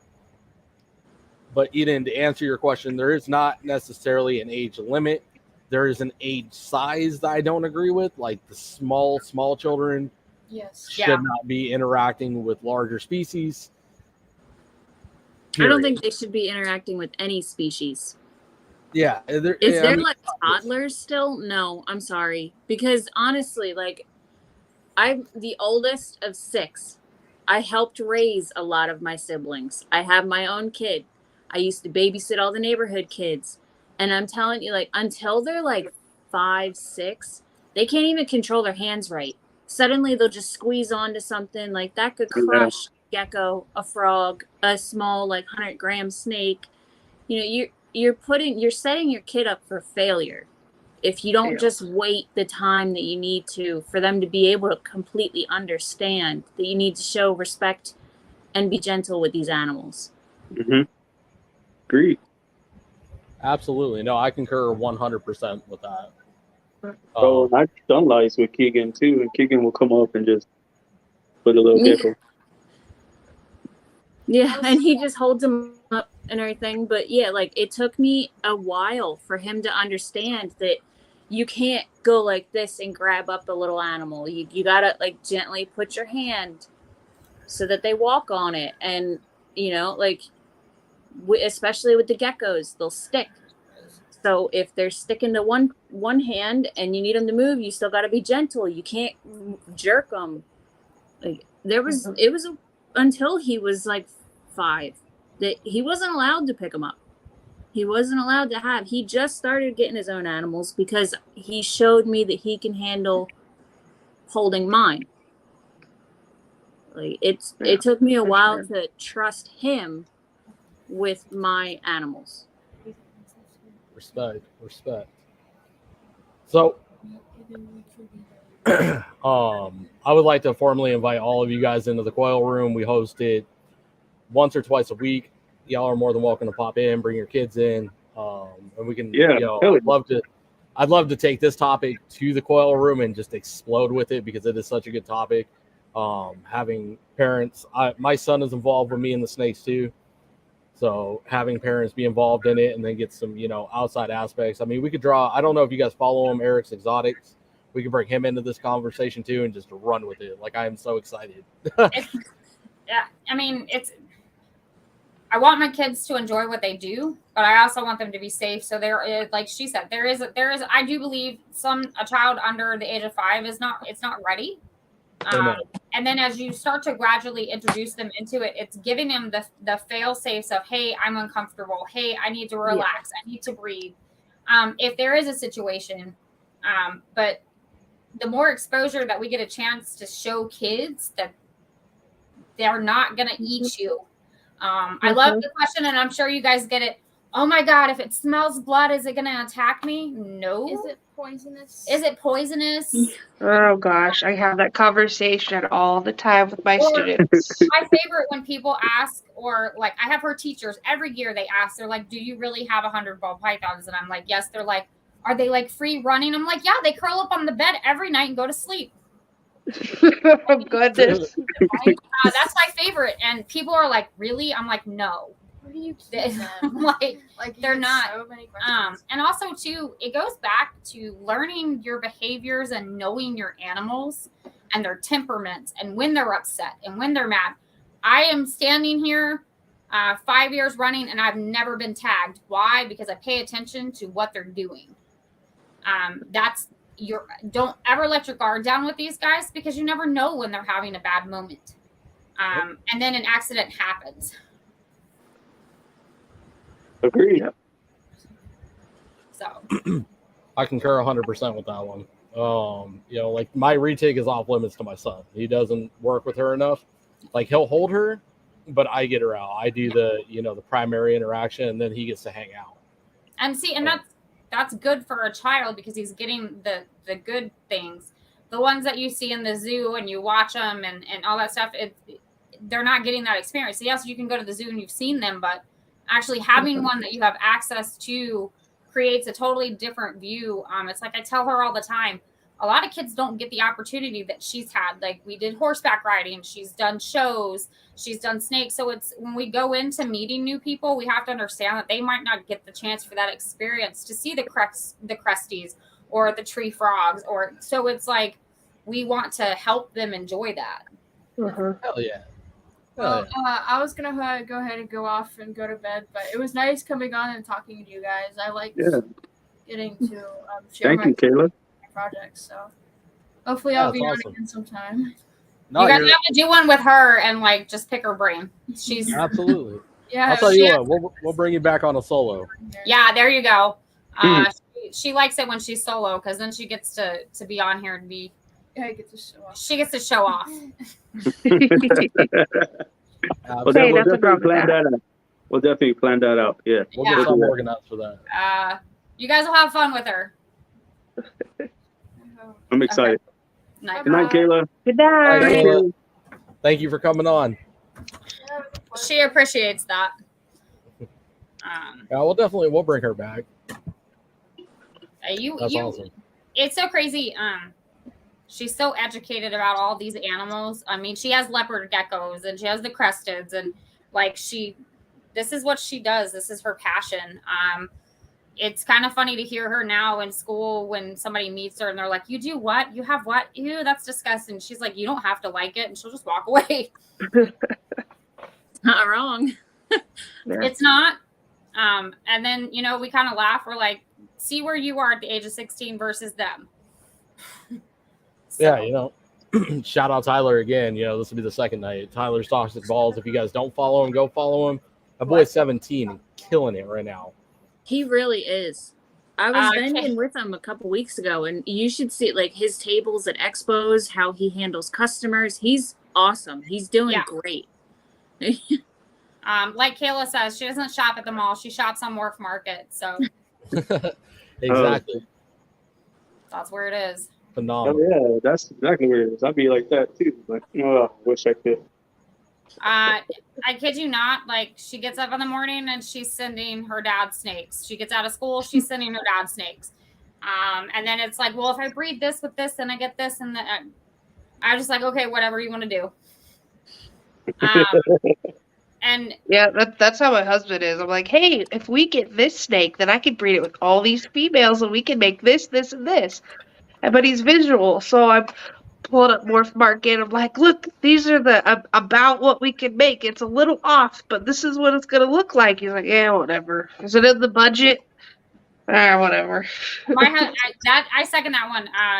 We run Morph Market Instagram through both of us, so he knows when somebody wants to talk jeans, you'll get Jason, and anything else you'll get me. But Morph Market is funny because he'll save something, and then before he gets home, I've like already bought it. I'm like, yeah, it's on its way. It'll be here next week. Gosh. So That's awesome. I just did that with the sand boas. Like, hey, we have our female, and I want this male, and this is what he'll make if we breed them two together. And then if I could add another female later down the line, then and he's just like, okay. It's like, sure. He's not like super into the reptiles. He's supportive of my reptiles, but doesn't have the passion I have for the reptile. So come out and help me if I need help moving something heavy or moving a enclosure or, something hands-on and I can't do it by myself. But other than that, he's like, yeah, whatever. It's your room. Do whatever you want. It's good. He just likes the baby snakes. That's it. He's like, oh, it's a baby. Those are fun. It's so cute. To have that ground person like Shelby has, like to have that person that grounds you before you like float off. Because there's days I'm like, oh, we can do this, this, this, this, and this, and he's like, no, reel back. Let's. Yeah. Okay, so it's nice to have somebody that is that are there. I'm thankful my husband does what he does. He's never owned a horse, a pit bull, or a snake, and then he met me, and now here we are. That's awesome. Hell yeah. And he runs all of the genetics, breeding plans sometimes. He's probably the forefront with a lot of what we do. A lot of times he drills it in my head, like with paint and lace and stuff before we got into it. He's like, we need this. And I'm like, I don't care. Just buy it. And now we're building programs around everything. Clown is still here. I've got some crazy ghost stuff that's coming up. The next pet paint clutch is coming. I'm waiting for her to drop eggs now. And then we'll have more. Oh yeah, that's exciting. Awesome. Yeah, I got my first clutch. I'm waiting for 2 more clutches. I'm sitting here looking. I've got 2 due any day. Actually, I have 3 due any day now. One of them's Kayla's. I've got my Xanthic is breeding. I have 4 snakes in from Jerome at No Limits that we're doing breeding plans with, and they're all lace. We're going to try something different. Nobody's seen it. Haven't seen it myself. We're going to go for lace gravel. So we're going to see what lace and gravel do. And I've got a bunch of really pretty ghost females in. So, we do this 24/7, 365. When the snakes want to breed, we breed them. When they don't, we don't. So this next question I'm going to ask y'all is for all of y'all. It's if you could change one thing in the community, what would you change and why? Oh, wow. He really wanted to jump down that rabbit hole. Oh, gosh. I was going to say, that can get heated quick. Ooh, Yeah, let's hear it. Come on. But that's why we're here. Hey, we asked Billy the same thing. I think for me, I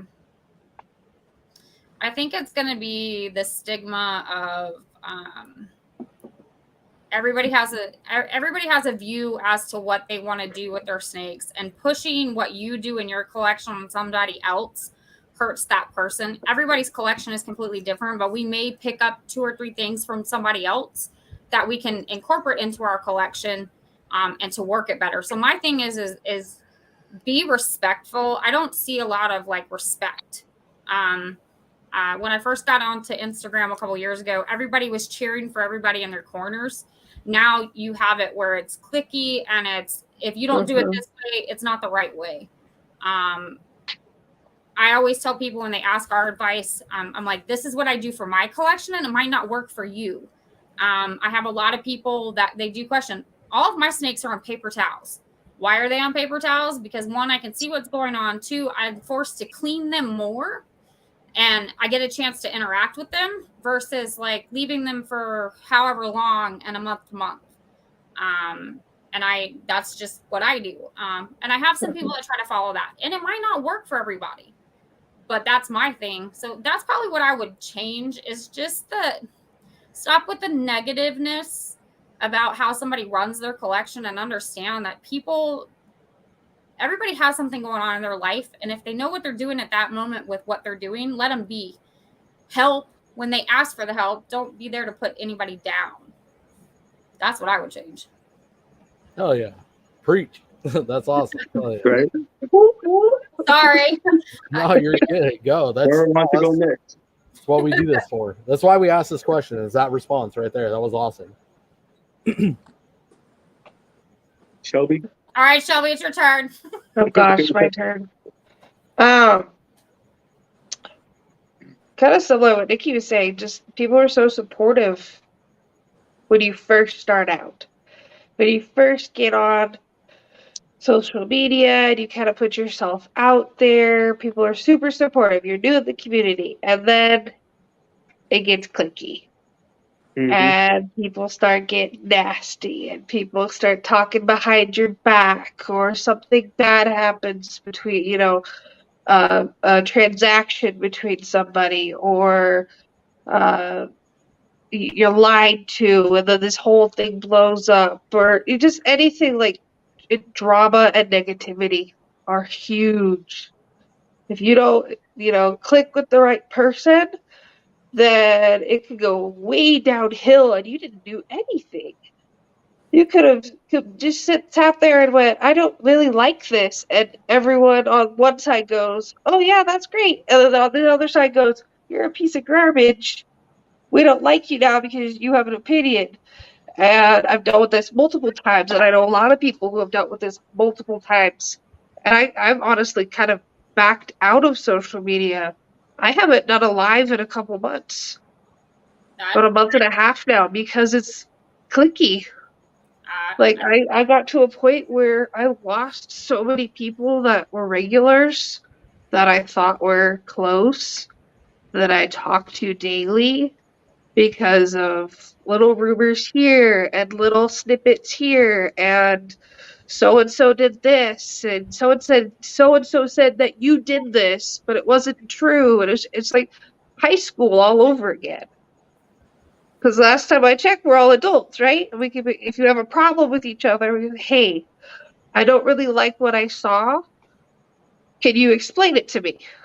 Like, it could be a complete misunderstanding. Be like, hey, Nikki, I see that you are using blah, blah, blah. I'm not really a big fan of that. Why do you use it? Like, that, it's as simple as that. Just ask. Or if you have an opinion and you're not even, like, talking about anyone directly, just, you can voice your opinion without someone sitting here going, well, you're a piece of trash now because you had an opinion. Sorry, but we're all human. Like, we're allowed to voice our own opinions. This is our pages. I shouldn't have to censor my page for somebody else. I shouldn't have to not put something up because it might offend somebody. And it's not even anything that's bad. It's like something that happened with one of my own animals. Right? Doesn't matter to anybody else. I just want to tell somebody the experience, because someone else might deal with it in a different way, right? Or something similar. And if no one knows anything about it, how do they know how to deal with it? Right? Because if you just sit here going, oh, I'm dealing with this, and no one talks about it, how are you supposed to get through it? Yeah. Who do you know how to talk to? But if you know someone, oh, so-and-so did something or had to deal with something similar, then they can talk to that person. Or just get advice from people. You know, it's become so nasty that people are afraid to ask for help. Oh yeah. Oh, 100%. People used to ask all the time, but once the oh, you're doing it wrong or you're not doing it my way type of clickiness came along, it got stupid. And I have to second what you said, Levi. I'm a firm believer. If I was to get off IG right now and these snakes had a voice, I'd be out of a job. And if I'm not on IG, what I produce speaks volumes for myself. And I'm gonna say, hold on, I'm gonna time this out real quick. Oh, hold on. Don't give me credit for that. Give MJ credit for that. Because that was credit him. for that. Yeah. I was gonna say 100% too. MJ. I was gonna say MJ too, like the idea that we're crossing breeders, like bringing other breeders into other breeders so they can meet each other and see that, you know, there are good people out there and y'all can ask questions and not be afraid.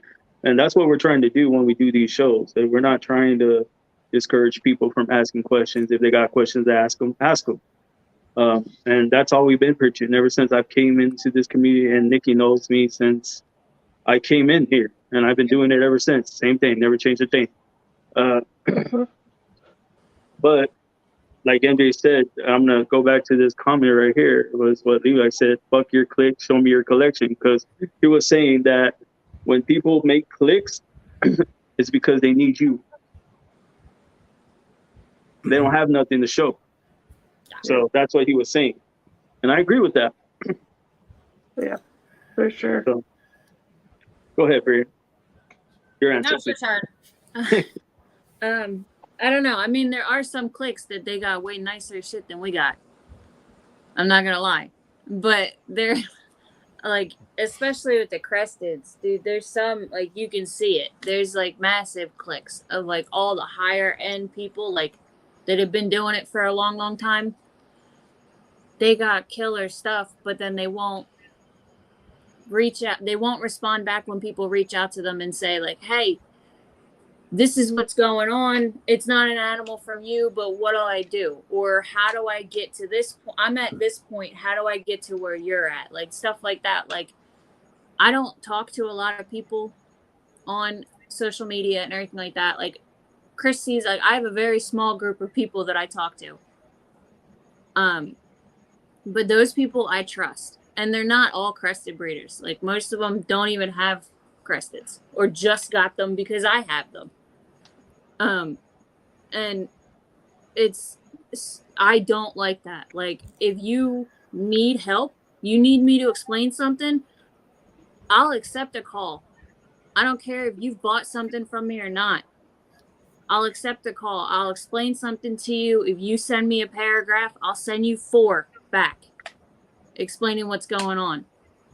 Even like I've started telling people, like if you need like a full 100% breakdown of how to do everything, how to take care of them, how I do stuff, how just other methods, like said, like I'll explain ways that I don't do this, but here's another thing that might help you. Just from experience and everything like that, to where like I'll do consultations with people to where I've said like if you're newer and you really need help, I'll spend all day either in person or on a video chat, whatever you need, and I'll show you everything. So that if you're a better learner that way and I can help you ensure that you're doing everything right, then I will spend all that time that you need. And then you can call me back or send me a message literally every day until it dies. I don't care. Until you don't have that animal, I don't care. I'll be there. There's so many people who don't.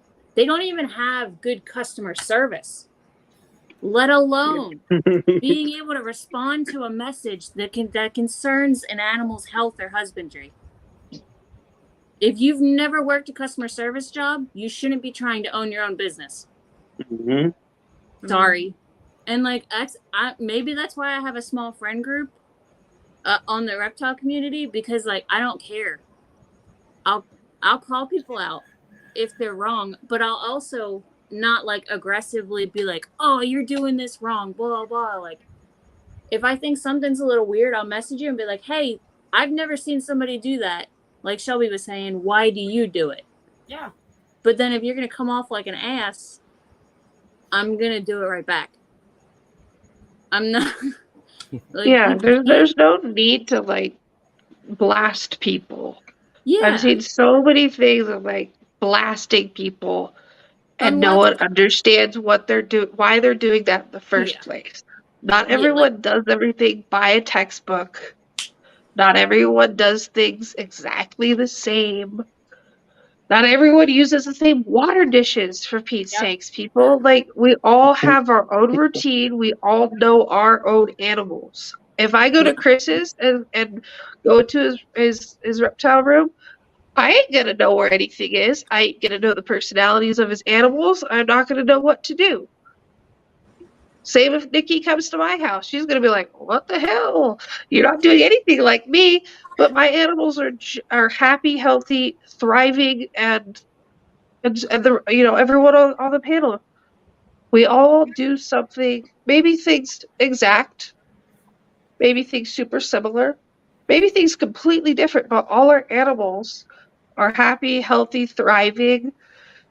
They're and we're taking care of them. It doesn't have to be by the book. Yeah. But if there's something that really bothers you that much, message somebody. Private message them. Don't blast them on social media. Like, no one wants to see that. I'm not following people to see who they hate this week. Like, I want to see what their projects are. I want to see what they're working with. Like, some people have animals I don't have. I do have quite a few species, but I don't. I have one crested gecko. I would love to see Bree's Dalmatians. I absolutely love Dalmatians. I don't do crested geckos like that, though. So I don't get to see them every day. But if I look at her page, there they are. And I can see them, admire them. Same with everyone on here. I go through Instagram to enjoy everyone else's projects. Same with when I post stuff. Sometimes people don't have what I have. They want to see garter snakes, or they want to see my tegu. That's not a normal species of tegu people keep, or anything really. And I don't just post my reptiles. I post things I do. Like, I went to the aquarium this weekend. I posted cool pictures of critters I saw there. Thought people would enjoy that. It doesn't have to be like harsh and mean. Like, people get so mean. Like, can't we just enjoy the hobby together? But not only Can that, we just do this together? it's not just that. A lot of our pages, and yes, they are formulated around what we do and what our passion's about, but it also lets people get a chance to know us by posting like what you do at the aquarium, or like my Dane playing frisbee today, and she's 120 pounds and thinks that I love seeing your Dane. She's a pretty. She's laying right here on the floor behind me sleeping. She's like playing frisbee behind the computer with herself in a dream. But it's like, it gives people a chance to realize, I don't care what my name is. I don't care what I've made, what I've sold, who I know. I'm still me. And if you don't like me or you hate me, but you have a problem with one of your animals, feel free to message me, because at that point in time, I'm helping you with that animal. And then we can go back to not liking one another. But I'm here 24/7, 365 for anybody that ever wants anything, or a question, or just a, hey, how did you do this photograph? Or, like, how did you meet Shelby? I have people, I do lives, and like, this is my first live probably in a really long time. And a lot of people don't understand it. I took a step back, just like Shelby did. When people started to get really nasty, it's like, why do I want to be on here anymore? Because I'm not seeing what I'm on here for, which is the collections or the animals, or to make sure, somebody's having a good day. It just got to be like repetitive. I'm going to beat you, or, and it's like, dude, I don't want to see that. Like, there's so much bad out in the world that it shouldn't be in our hobbies and what we love, because this is what brings us together as like a community. And at some point in time, you're going to meet face to face. Yep. So. Yep. And I'll give you all a big hug. Oh, yeah. Oh. I mean, and I'm the same way. I mean, you come out here to Tennessee, we're barbecuing, we're kicking it in the backyard. Like, anybody's ever, my house is open. Anybody can show up at the house and be like, hey, I'm coming to Tennessee. I want to see you guys. Boom, done. Okay, come on, let's go. It's a family type of thing. And that's another thing. A lot of people don't understand. Sometimes we all have something that we're fighting inside of ourselves that we don't want everybody to know that we're fighting. And being negative and putting somebody down for what they're doing in this hobby isn't fair to them because you don't know their battles. And exactly, that's a good right there. That Kraft brought up that when we do a lot for fundraisers, we get kicked for helping, or we get talked down to. I mean, I've done a lot for fundraisers, and oh my God, yeah. And when I started getting talked down to like that and then thrashed in the community, you could ask. I think like it was Levi. I think I sent a message to you like, "I'm done, dude. Like I'm out. Like this is ridiculous." And he's like, "You better not." And he was the one that kept pushing me to stay here. And then everybody's like, "No, you can't go nowhere. You need to stay here. You're the light of the community. You're the positivity. This is, everybody turns to you." So I was like, So I'm still here, and we're doing this. We got MJ, we had Billy. I mean, we're gonna keep going up. So it goes back to that thing I keep preaching, man. You gotta send them people out. I mean, I'm the opposite of Chris. Ain't nobody getting a hug, but you want to talk shit, come get clapped in an expo. I mean, well, and it's just like you said, and you get it on the back end of that too. If you become like you and somebody online have like a tiff, and you guys go your separate ways, or you block somebody, or you just want to eliminate that negativity, people are like, well, why'd you do that? Why are you not following it? Well, maybe I'm not the type of person that wants to air my dirty laundry online. Yeah, for real though. Yeah, ain't nobody's damn business what the hell goes on behind the scenes. Like, mind your fucking business. Yeah. And you get a lot of people in the community that'll backlash it if they don't see you're following somebody. Well, maybe that person has different views than I do, and that's why we're not down. Yeah. I mean, I'm surprised I haven't got a ration of shit for some of the stuff that comes out of my mouth, but like, a lot. That rock thing, the pet rock thing, he says a lot. Yeah, you get rashed about that a lot. Like I said, just in the end, we have a choice. Our pages. Yep. If we choose not to follow someone, or someone's just being that nasty and we block them, that's our choice. It's not anybody else's. No one needs to be talking about it. No one should really care. Like that's your choice and your choice alone. Like no one should be, well, why aren't you following this person? Why aren't you doing it with this person? Because I don't want to deal with it. I'm obviously not following them for a reason. Bro, I've also obviously block them for a reason, or I don't talk to them for a reason. I'm not going to block someone for no reason. Personally, you're blocked. You did something, and I ain't going to deal with it. I have enough garbage in my life to deal with. I don't need to be dealing with it and ruining the things I love. Because if someone's being nasty in the community that's supposed to be supportive, and the community that you love, the hobby you love, it ruins it for you. I was at a point just in this last month to just delete my account. Because it was just people were ruining it for me. It wasn't anything to do with my animals. It was just the negativity coming out of the screen of my phone for something that I love was just tainting the passion I have for these animals. And that's what happened. If you really, really watch people, for those who've been on, social media for the last couple of years, how many people have you seen get super excited about the passion and then sell everything off? I've counted 7 people that I followed just in the last 3 days selling off their collections right now. Yep. Well, they got attacked too. We're looking at a recession. A lot of people are losing their jobs.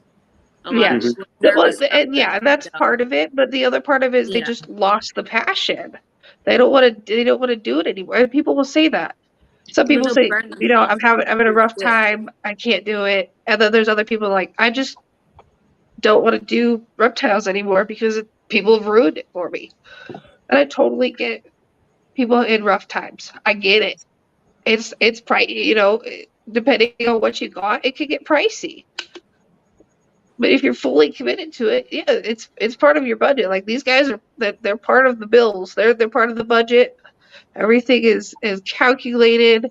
I buy bulk. I buy like it's they're part of the family. So different than having a kid. You know, you gotta do what you gotta do. But I've seen a lot of people leaving because the lack of support that people aren't providing. And it's not, I'm not saying that that's a requirement, guys. I'm not saying you must be supportive in the community. No, I'm just in general. Like, there should be that atmosphere of support with people that do like-minded things. It's no different than playing a sport or being in a book club, or I'm just pulling stuff out of my butt. But you know, like if you're around people that do the same thing, that should be like a group, a community, a family, right?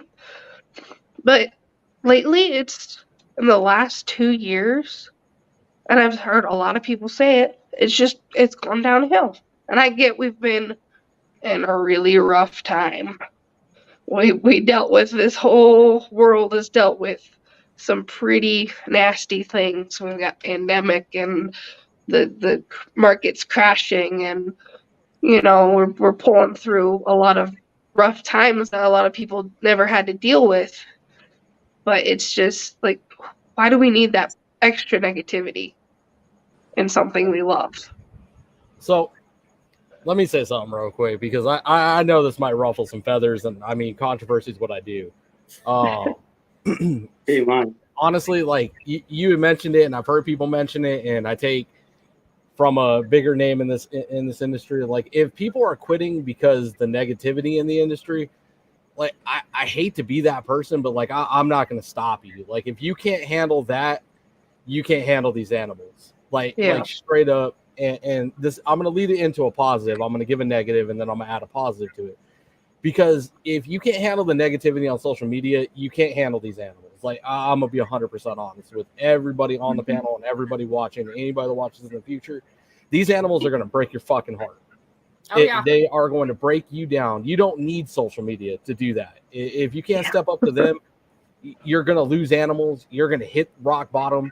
These animals are going to break you down. It is one of the biggest negatives that nobody wants to speak about, but it's a part of the hobby. It's a part of the industry. It's a part of the trade. It's just a give and a take situation. It's happened to me. It happens to every breeder that is successful. It happens to every keeper, every collector. There's going to be a point in a time where you are down to little to nothing, and it feels like you can't get up. And if you stay down, that's on you, homie, but you got to get back up. And this is to everybody in a positive light.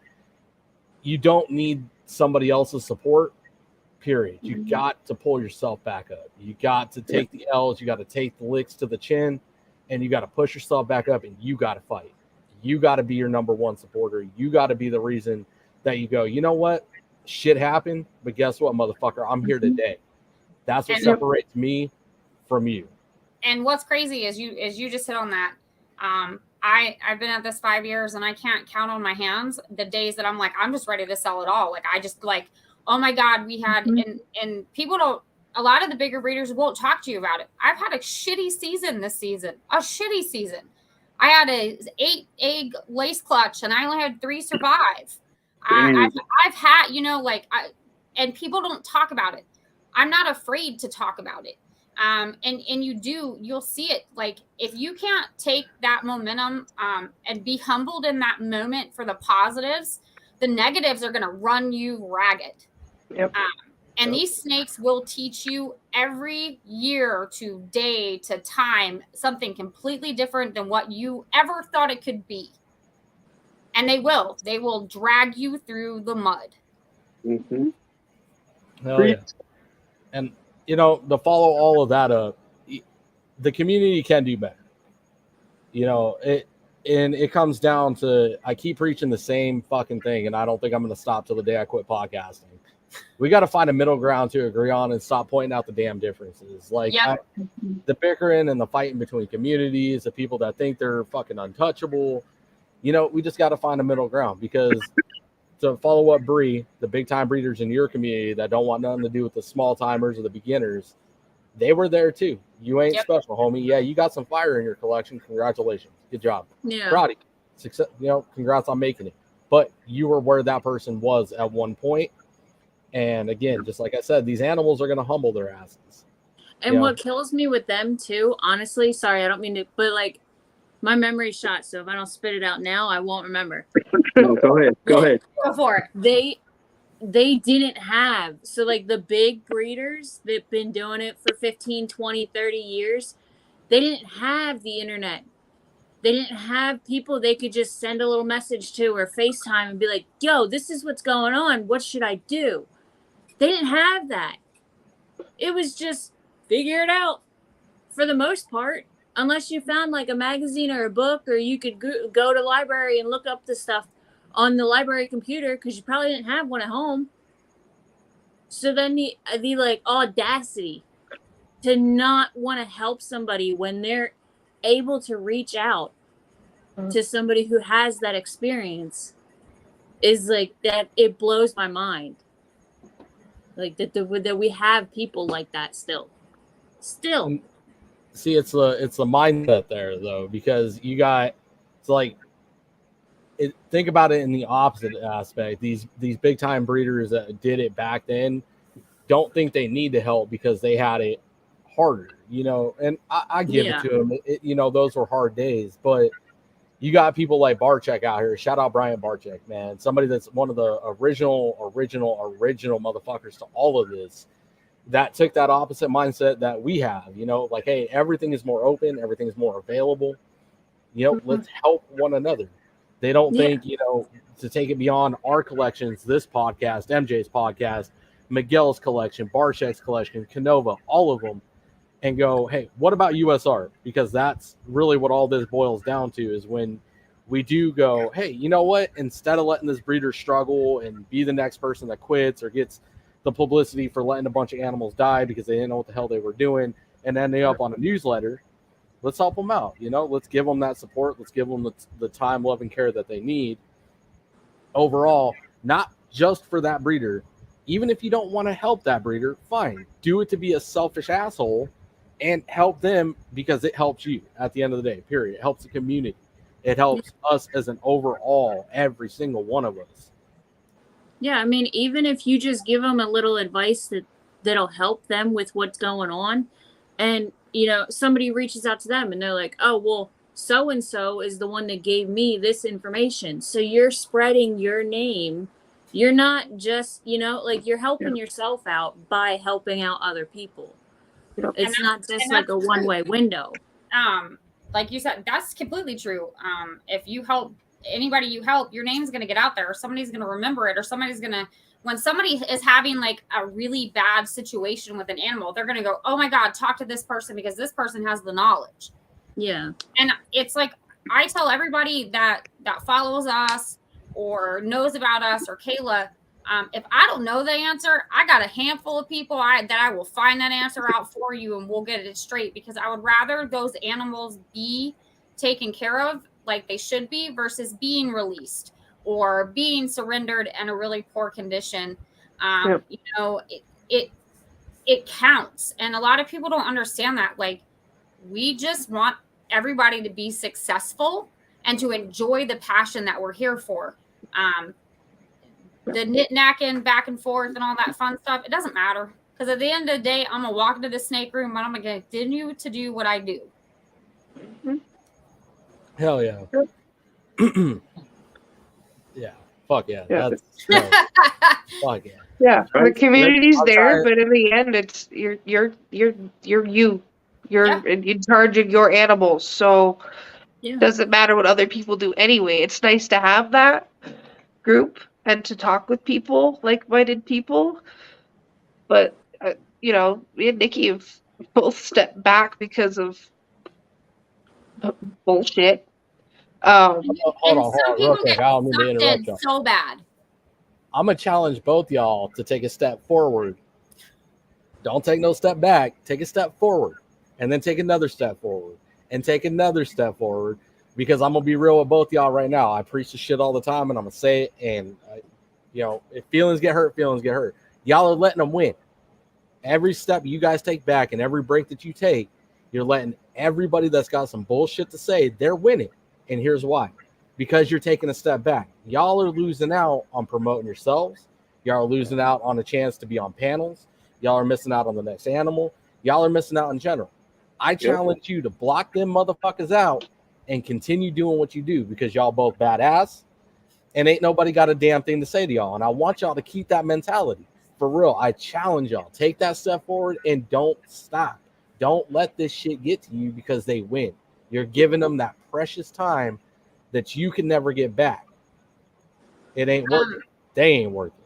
So I completely agree with you on that. But at some point in some people's lives, and I will be the first one to tell you, I have PTSD. I've had it for many years. And the reason I took a step back is mentally, it drained me and made that amplify itself. So I've slowly started to inch in again, but mentally I have to protect myself because let's just say this. I'm not a nice person when I'm going. And it can get really nasty or really fast. And I can vouch for that. I can tell you real quick, and Shelby's seen it happen. It goes from 0 to 60, and I will smile in my mugshot. Fuck yeah.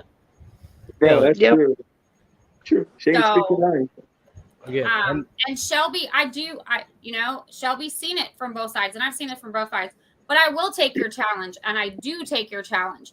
The funny part about it is when I'm not in my right mind, guess what? My snakes are in the right mind, and I'm still showing them off. Hell yeah. Right. Hell yeah.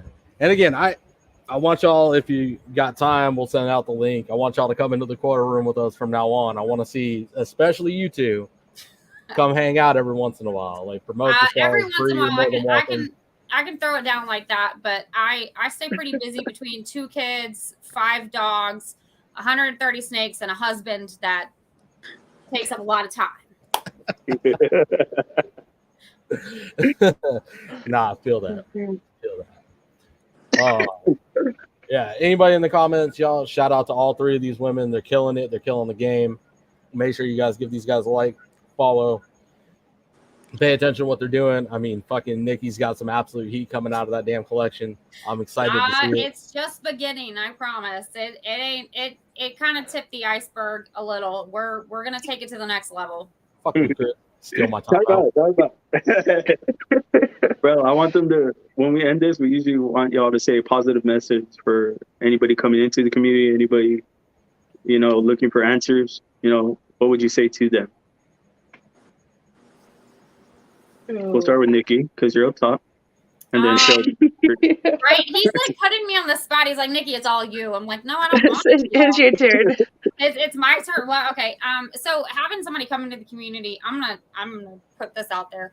Stay true to who you are, and if you want to work a certain project, don't let anybody tell you that project is never going to go anywhere for you, because guess what? If you have the drive and the determination to do it, it's going to go as far as you want it to go.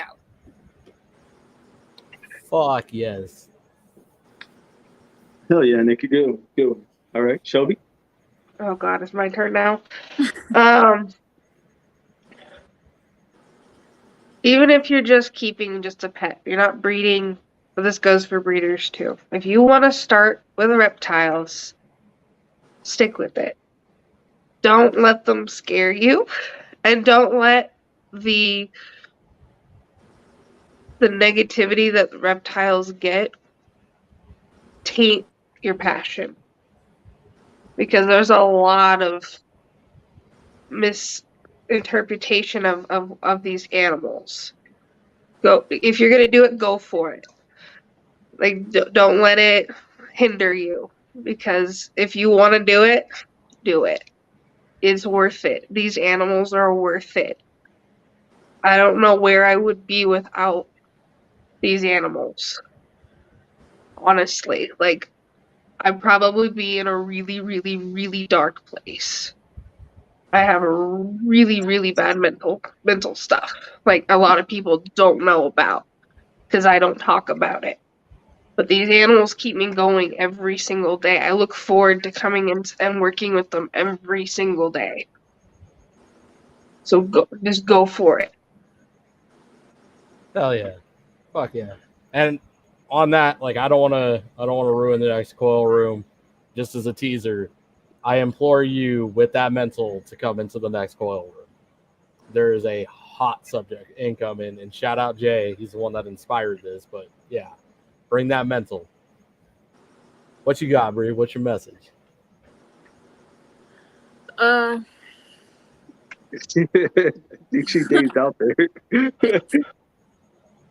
Do your research.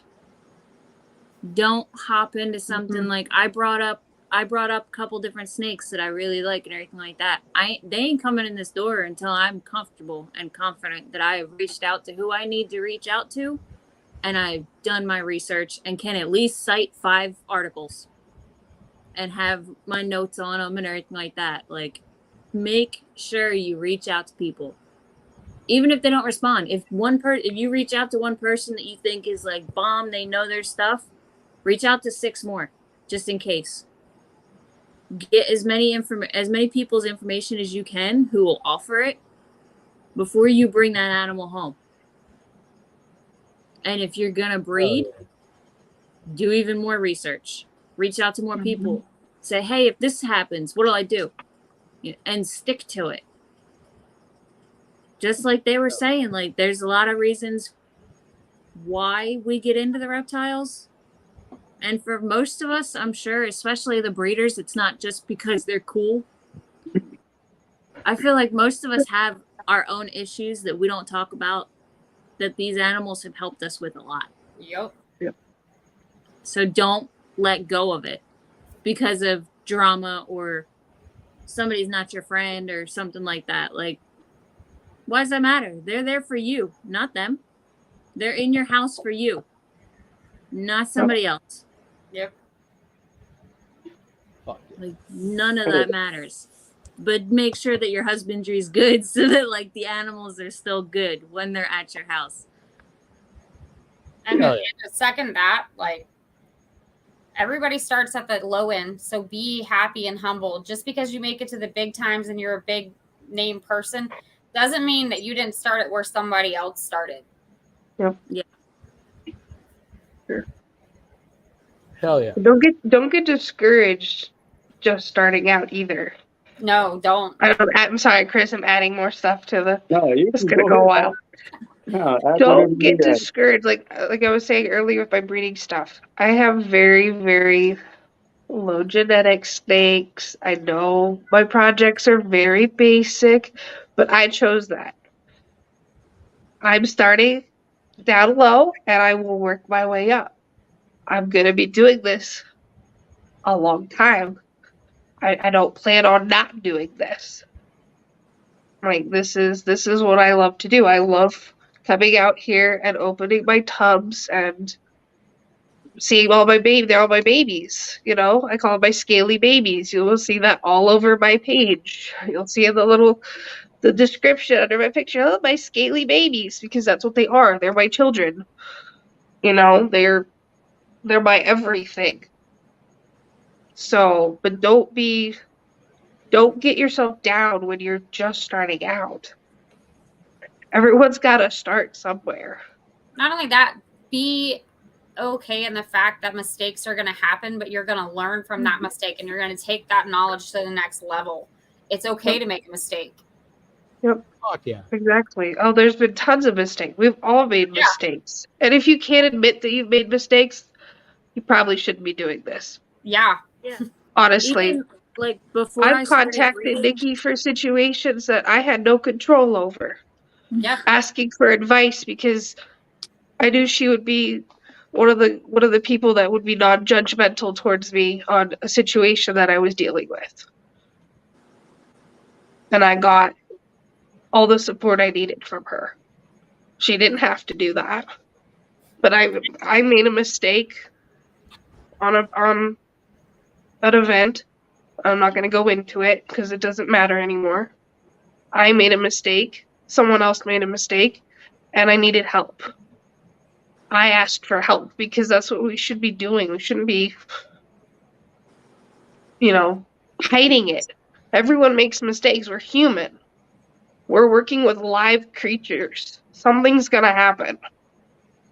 Something's gonna bring in some sort of disease, and something's gonna have. I've seen so many people not quarantine their animal and lose half their collection, or they get an animal and it's sick and it dies, or your animal's not eating for some reason, or there's just all these different things that can happen, but we just need to admit that. I'm still online, sweetie. Are you trying to hunt me down? I'm being hunted. Eat or what? No, I'm not gonna eat. Can you say hi? Honey. With a little tiny screen right there. Oh, okay.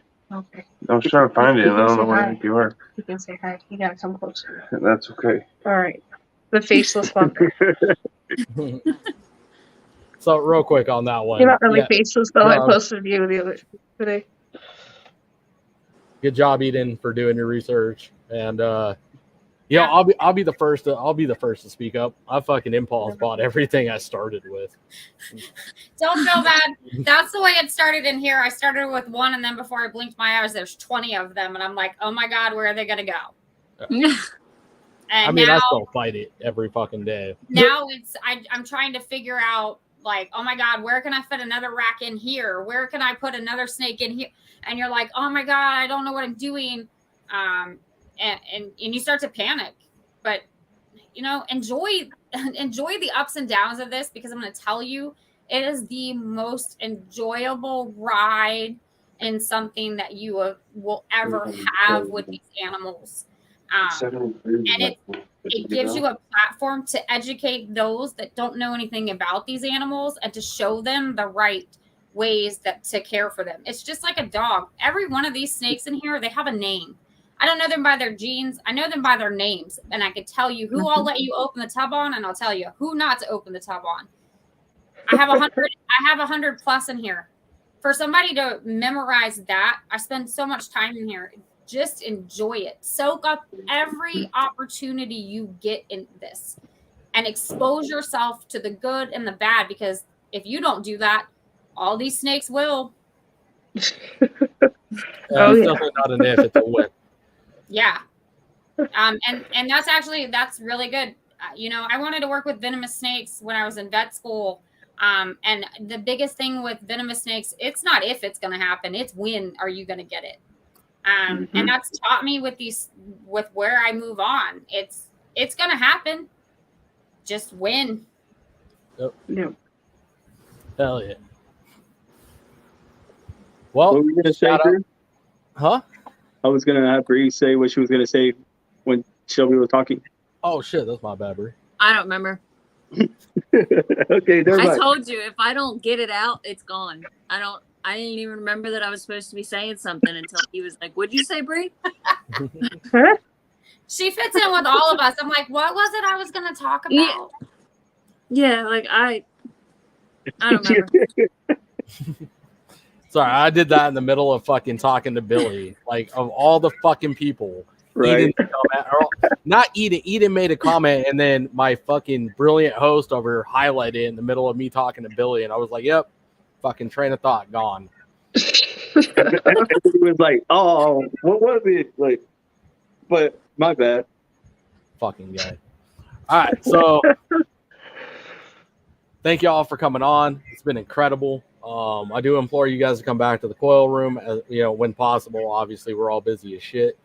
It's been incredible tonight. Thank you, Shelby. Shout out to your rescue.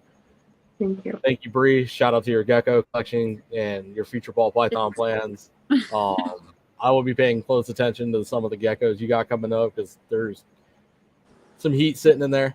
I'm excited to see what you do.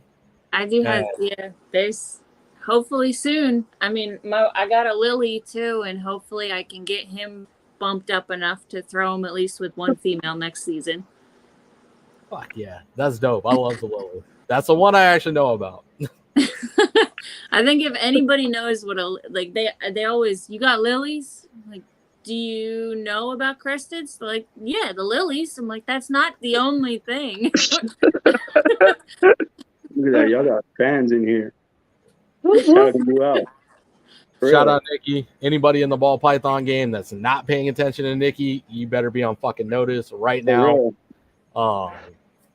And pay attention to her daughter too. Shout out 12-year-old about to whoop some ass, out to outdo a bunch of grown ass men. You guys, she doesn't get it a lot. You guys don't know this. Her mentor is Billy. Billy mentors that child. So it shows. It shows big time. She's made some jokes, and we joke she's coming for Billy and JKR. She's gonna be the next one, so watch out. Hell yeah. I'm excited. And if you're not following these girls on Instagram, go and follow them. Their links are right here in the comments. Click on them and it'll take you straight to their page. If not, I'll put them in the description after this video. I gotta go edit that. They'll be there to click on too. So other than that, we out, guys. Unless y'all have anything else to say. Thank you, guys. Thanks for having me. Thanks, guys. Always. Y'all are always welcome. Yeah. Y'all are always welcome. I'll definitely be on that other show. Yeah, I will. I will you got me. To be there. See you there then. Y'all take care. Have a good night. Good night. Night. Sometimes I think that I'm unstoppable. And comment down below.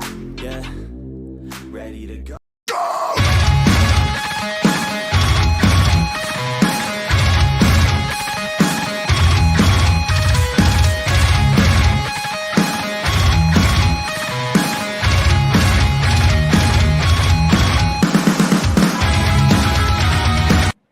Are we at 30 likes? Yeah. All right, listen, I was going to go in on you motherfuckers, but listen, I appreciate everyone who's tapping the like button. I also appreciate everyone who's hitting the subscribe button on these guys, because this is not easy to do, okay? This is a lot of work, and it's not fucking easy. So please, guys, if you're watching this podcast, you're not hitting the subscribe button, you should question yourself. I'm dead serious. Hit the subscribe button for these two guys. That's all I got to say. Damn, I appreciate that. I appreciate you. Glad I stuck around. I'm glad I'm still learning. I'm glad I'm glad I can inspire people. I'm glad I can do and be a voice and, give my opinion and help people and, and keep growing as I do. And, it's awesome. It's awesome knowing that people can benefit from me and learn and it's such a great thing. Flexin', I be flexin', flexin' and finessing.